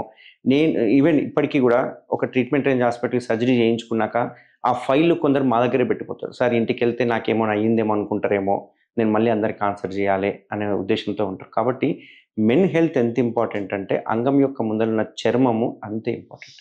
ఆ చర్మాన్ని తీయించుకోవడమా, లేకుంటే హెల్తీగా పెట్టుకోవడమా, లేకుంటే డైలీ శుభ్రం ఎలా చేసుకోవాలి, యాజ్ ఎ గ్రాండ్ పేరెంట్ చిన్నప్పటి నుంచి స్టార్ట్ చేయాలి. 5 ఏళ్ళు 10 ఏళ్ళు దాటిన తర్వాత వాడికి లోకల్గా ఎలా చేయాలి క్లీన్ అది నేర్పియాలి ఒక ఫాదర్గా. ఒక ఏజ్ వచ్చిన తర్వాత 100% స్కిన్ టైట్ ఉందా లేదా చెక్ చేయించుకోవాలి. ఒకవేళ టైట్ ఉంటే కనుక దానికి సర్జరీ చేయించుకోవాలి. ఒకవేళ మీరు డయాబెటిక్ అని తేలింది, లేకుంటే ప్రీ డయాబెటిక్ అని తేలింది, ఆ సిమ్టమ్స్ వచ్చేంత వరకు వెయిట్ చేయకుండా ముందే సర్జరీ చేయించుకోవాలి. దీనివల్ల చాలా అడ్వాంటేజెస్ ఉంటాయి అన్నట్టు. అంతేకాకుండా ప్రతి మగవాళ్ళు సెక్షువల్ యాక్టివిటీ కంటే ముందు HPV వ్యాక్సిన్ అనేది కంపల్సరీ వేయించుకోవాలి. దీనివల్ల పెనల్ క్యాన్సర్ వచ్చే అవకాశాలు ఉండవు, అండ్ పార్ట్నర్కి కూడా సర్వైకల్ క్యాన్సర్ వచ్చే అవకాశాలు చాలా తక్కువ ఉంటాయి. కాబట్టి ప్రతి ఒక్క మగవాళ్ళు ఖచ్చితంగా మీ స్కిన్ని అబ్జర్వ్ చేయండి. స్కిన్ టైట్గా ఉందా, వెనక్కి పోతుందా, మంచిగా ఉందా, పెయిన్ఫుల్ ఎరెక్షన్స్ ఉన్నాయా, పెయిన్ఫుల్ ఇంటర్కోర్స్ ఉందా, ఫ్రెండ్లం నార్మల్గా ఉందా, ఏదైనా తడిగా ఉందా, జిగురు లాంటిది ఏదైనా వస్తుందా, ఇవి ఏవి ఉన్నా కానీ క్యాన్సర్కి దారి తీసే అవకాశాలు ఉంటాయి. కాబట్టి 100% చర్మం తీయించుకోవడం వల్ల బెనిఫిట్ అనేది ఉంటుంది. మీరు ప్రభుత్వానికి ఏమైనా సూచనలు సలహాలు ఇస్తారా? ఎందుకంటే స్కూల్ లెవెల్లో ఇటువంటి స్క్రీనింగ్ చేయడం ద్వారా మనము ఎటువంటి సమస్యలు నివారించే అవకాశం ఉంది, ఆ అవసరం కనిపిస్తుందా? నేను కొన్ని టాక్స్ ఇచ్చాను, కొన్ని సాఫ్ట్వేర్ కంపెనీలు కావచ్చు, కొన్ని స్కూల్స్లో కానీ టాక్స్ ఇచ్చాను. ఆ స్కూల్లో ఇంప్లిమెంట్ అయ్యింది. వాళ్ళ ఫాదర్స్ని పిలుచుకొని మాట్లాడారు, చర్మం వెనక్కిపోతుందో లేదా చెక్ చేయండి, స్నానాలు చేసేటప్పుడు చూసుకోండి అనేది చెప్పారు. చాలామంది నన్ను నా ఫ్రెండ్స్ అడుగుతుంటారు ఎంతమంది ముస్లిమ్స్ వస్తుంటారు అని. నిజం చెప్పాలంటే ఒక ముస్లిం పేషెంట్ కూడా నేను చేసింది లేదు, చాలా తక్కువ, ఏళ్ళ మీద లెక్క పెట్టవచ్చు. అంటే నాకు వచ్చి చెప్పిన ఎక్స్ప్లెనేషన్ ఏంటి అంటే కాస్ట్ ఒకటి, ఎందుకంటే వాళ్ళ ఇంట్లో 4-5 పిల్లలు ఉంటారు, ఇంతమందికి నేను ఇంత ఖర్చు పెట్టి చేయించలేను అని అంటారు. ఎందుకంటే ఇయర్కి ఒక్కొక్కరు వస్తుంటారు, వాళ్ళు 4కి నేను చేయించాలంటే ఇన్ని పైసలు ఖర్చు అవుతుంటే నా వల్ల కాదని ఒకరు అన్నారు. ఇంకో కొందరు సాఫ్ట్వేర్ ఇంజనీర్ అతను వచ్చి నాకు షాకింగ్ న్యూస్ చెప్పాడు. అతను వచ్చాడు చేయించుకోవడానికి, అంతా అయిపోయింది, వాళ్ళ గ్రాండ్ పేరెంట్స్ వచ్చారు, అంటే వాళ్ళ మదర్ ఉండొచ్చు, గ్రాండ్ పేరెంట్స్ వచ్చి నీకు నేను ఇక్కడ చేయించినా నీకు బాగాలేదా, నేను అక్కడ ఎందుకు చేయించాలి, నేను అక్కడే చేయిస్తా, 500 ఇచ్చి చేయిస్తా, 1000 ఇచ్చి చేయిస్తా, అదొక ఫంక్షన్ లాగా చేయాలి, అది చేసి అతను ముస్లిం డాక్టర్ కాదు, ముస్లింలే చేయాలి, ఇట్లా చాలా ఉన్నాయి. సో ఆ స్టిగ్మాతో బయటికి వచ్చిన వాళ్ళు చాలా తక్కువ ఉన్నారు. బట్ సాఫ్ట్వేర్ ఇంజనీర్లు మాత్రం అప్పుడప్పుడు వచ్చి చేయించుకుని పోతుంటారు, కాబట్టి ముస్లిమ్స్ చాలా తక్కువ మంది. సో ఇక్కడ డిజీజ్ని ముస్లిమ్సా హిందూసా అనేది కాదు మెయిన్ మోటో. ఏంది అక్కడ స్కిన్ లేకపోతే అడ్వాంటేజెస్ ఏంది, ఆ గ్రౌండ్ లెవెల్ నుంచే పిల్లలకి మనం ఎడ్యుకేషన్ ఇచ్చినాము అంటే ఖచ్చితంగా దీనివల్ల ఒక 10 years తర్వాత అడ్వాంటేజెస్ అనేవి ఉంటాయి. కాబట్టి గవర్నమెంట్కి కూడా మేము ఈవెన్ గవర్నమెంట్ హాస్పిటల్లో కూడా ఇప్పుడిప్పుడు స్టేప్లర్స్ చేస్తున్నారని విన్నాను, బట్ ఏదో నామకే వస్తే అప్పుడప్పుడు చేస్తున్నారు. స్కూల్ పిల్లలకి మాత్రం ఎడ్యుకేషన్ డిపార్ట్మెంట్ మాత్రం మేము ఖచ్చితంగా మెయిల్ పెట్టాలని డిసైడ్ అయినాము. అండ్ అలా ఒక ఫ్రీ క్యాంప్ ఎలా క్లీన్ చేసుకోవాలనే అవేర్నెస్ అనేది 100% క్రియేట్ చేస్తాం. డాక్టర్ గారు, అంటే ఒక వైద్యునిగా మీరు చేసిన థౌజండ్స్ ఆఫ్ ఆపరేషన్స్ ఎక్స్పీరియన్స్గా, అంటే డబ్బున్న వాళ్ళే ఎక్కువ హెల్త్ ఇన్సూరెన్స్ తీసుకుంటున్నారు ఈ మధ్య, కానీ మధ్యతరగతి దిగువ మధ్యతరగతి వారు మాకు ఇప్పుడు ఏమవుతుంది అన్న ఆలోచన కావచ్చు, ఇప్పుడు అవసరం లేదు అన్న ఆలోచన కావచ్చు, సో హెల్త్ ఇన్సూరెన్స్ అనేది ఒక ఖర్చులా చూడడం కావచ్చు, దీనికి జంకుతున్నారు, తీసుకోవాల్సిన అవసరం లేదు అని అనుకుంటున్నారు. వీరికి మీరు ఇచ్చే సలహా ఏంటి? అసలు హెల్త్ ఇన్సూరెన్స్ అనేది ఎవరికి అవసరము, ఎందుకు? మీరు చూసిన ప్రత్యక్షంగా ఏమైనా సందర్భాలు లేని ఉదాహరణలు కానీ ఉన్నాయి?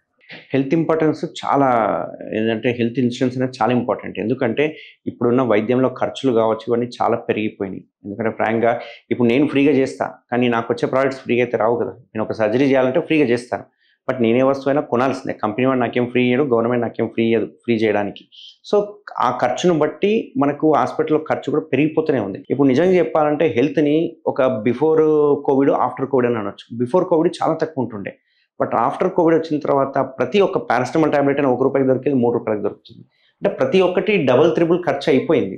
దాంతోపాటు మనకు హాస్పిటల్లో ఉండే పేమెంట్స్ కావచ్చు, లేకుంటే ఒక అనస్థీషియా ఛార్జెస్ కావచ్చు, సర్జన్ చార్జెస్ అన్నీ హైక్ అయిపోతూ వస్తున్నాయి. అంటే ఒక హెల్త్ ఇన్సూరెన్స్ ఎంత ఇంపార్టెంట్ అంటే, చిన్న ఎగ్జాంపుల్ చెప్తాను. నా దగ్గర ఒక పేషెంట్ వచ్చారు, పాపం వాడికి ఒక పైల్స్ ఆపరేషన్ ఉంది, భయంకరమైన బ్లీడ్ అవుతుంది. అసలు వాడి దగ్గర హెల్త్ ఇన్సూరెన్స్ లేదు. వాడు ఒక స్టూడెంట్, చదువుకున్నాడు, వాళ్ళ పేరెంట్స్ వదిలేశారు వాడిని, వాడు ఒక సింగిల్ స్టూడెంట్, ఎవరు తోడు లేరు, ఎవరు లేరు. ఆ ఒక్క సర్జరీ కోసము సంవత్సరం అంతా ఆగిండు. ఎందుకు ఆగిండంటే పైసలు పోగు చేసుకోవడానికి. జస్ట్ పైసలు పోగు చేసుకుని సంవత్సరం అంతా అనీమియాలనే ఉన్నాడు, అంటే బ్లీడింగ్ పోతుంది కానీ ఏం చేసుకోలేక పైసలు జమ చేసుకున్నాకనే వద్దామని ఆగిండు. నాకే బాధ, నువ్వు గవర్నమెంట్కి పోవచ్చు కదా, గవర్నమెంట్లో ఓపెన్ సర్జరీ చేస్తారేమో, అప్పుడు నేను మళ్ళీ నెల రోజులు లీవ్ పెడితే నెల రోజులు నాకు సంపాదన ఎక్కడ ఉంది, నేను ఎట్లా తినాలి. సో నువ్వు ఒక హెల్త్ ఇన్సూరెన్స్ ఎందుకు కట్టాలంటే వాడికి తెలియదు ఒక హెల్త్ ఇన్సూరెన్స్ ఉంటుంది అనే ఇంపార్టెన్స్ తెలియదు. ఒక హెల్త్ ఇన్సూరెన్స్ ఎంత ఇంపార్టెంట్ అంటే, మనం ఖర్చు పెట్టేది నెలకు హార్డ్లీ 500 ఉండొచ్చేమో, కానీ నీకు 10 లక్షల కవరేజ్ వస్తుంది. అంటే నువ్వు ధైర్యంగా ఏ హాస్పిటల్కైనా కార్డు ఇచ్చేసి అడ్మిట్ కావచ్చు. సో మనిషికి 3 చాలా ఇంపార్టెంట్. ఒకటి హెల్త్ ఇన్సూరెన్స్, రెండవది టర్మ్ పాలసీ అంటాం. అంటే మనం చేసిన అప్పులు పేరెంట్స్ మీద పడకుండానో పార్ట్నర్ మీద పడకుండా మనం పోయిన దాంతో పాటు అప్పులు పెట్టేట్టుగా ఉండాలి. హెల్త్ మినిమం 10 లక్షల నుంచి ₹1,00,00,000 హెల్త్ పాలసీ ఖచ్చితంగా తీసుకోవాలి. యంగ్ ఏజ్లో తీసుకుంటే కనుక పాలసీ అమౌంట్ చాలా తక్కువ ఉంటుంది. అదే మీరు 40-45 ఏళ్ళ తర్వాత తీసుకుంటే పాలసీ ఖర్చులు ఎక్కువ. ఈ మిడిల్ క్లాస్ వాళ్ళకి, బిలో మిడిల్ క్లాస్కి ఏమవుతుందంటే ఆ 15,000 కూడా ఇప్పుడు ఏం రాదానికి ఎందుకు ఖర్చు పెట్టాలి, వచ్చినప్పుడు చూద్దాంలే అని అనుకుంటుంటారు. But very wrong. పుట్టిన వెంటనే ప్రతి ఒక్కరికి హెల్త్ ఇన్సూరెన్స్ చేసేసిందంటే మీరు సంపాదించినా సంపాదించకపోయినా హెల్త్ అనేది ఒకటి మీరు పిల్లలకు వరంగా ఇచ్చినట్టే. వాళ్ళకి జ్వరం రాని ఏ డిసీజ్లను రాని హెల్త్ ఇన్సూరెన్స్లో కవర్ అయిపోతాయి. కాబట్టి యంగ్ ఏజ్లో ఇండిపెండెంట్గా ఉన్న వాళ్ళు కూడా ఖచ్చితంగా ఇన్సూరెన్స్ తీసుకోవాలి. సో థ్యాంక్ యూ డాక్టర్ గారు, థ్యాంక్ యూ వెరీ మచ్. ఎన్నో విలువైన అంశాల మీద మీ అవగాహన అందించారు. మీ అవగాహన ప్రకారం అంటే ఇది నెసెసరీ అవేర్నెస్. సో ఈ హెల్త్ అవేర్నెస్ మా వ్యూవర్స్కి, అదనంగా తెలుగు ప్రేక్షకులకి ఎంతో అవసరం. సో మీ సమయానికి ప్రత్యేక ధన్యవాదాలు sir. Thank you. So viewers, ఇది ఈ వారం డాక్టర్ స్టాక్ ఎపిసోడ్.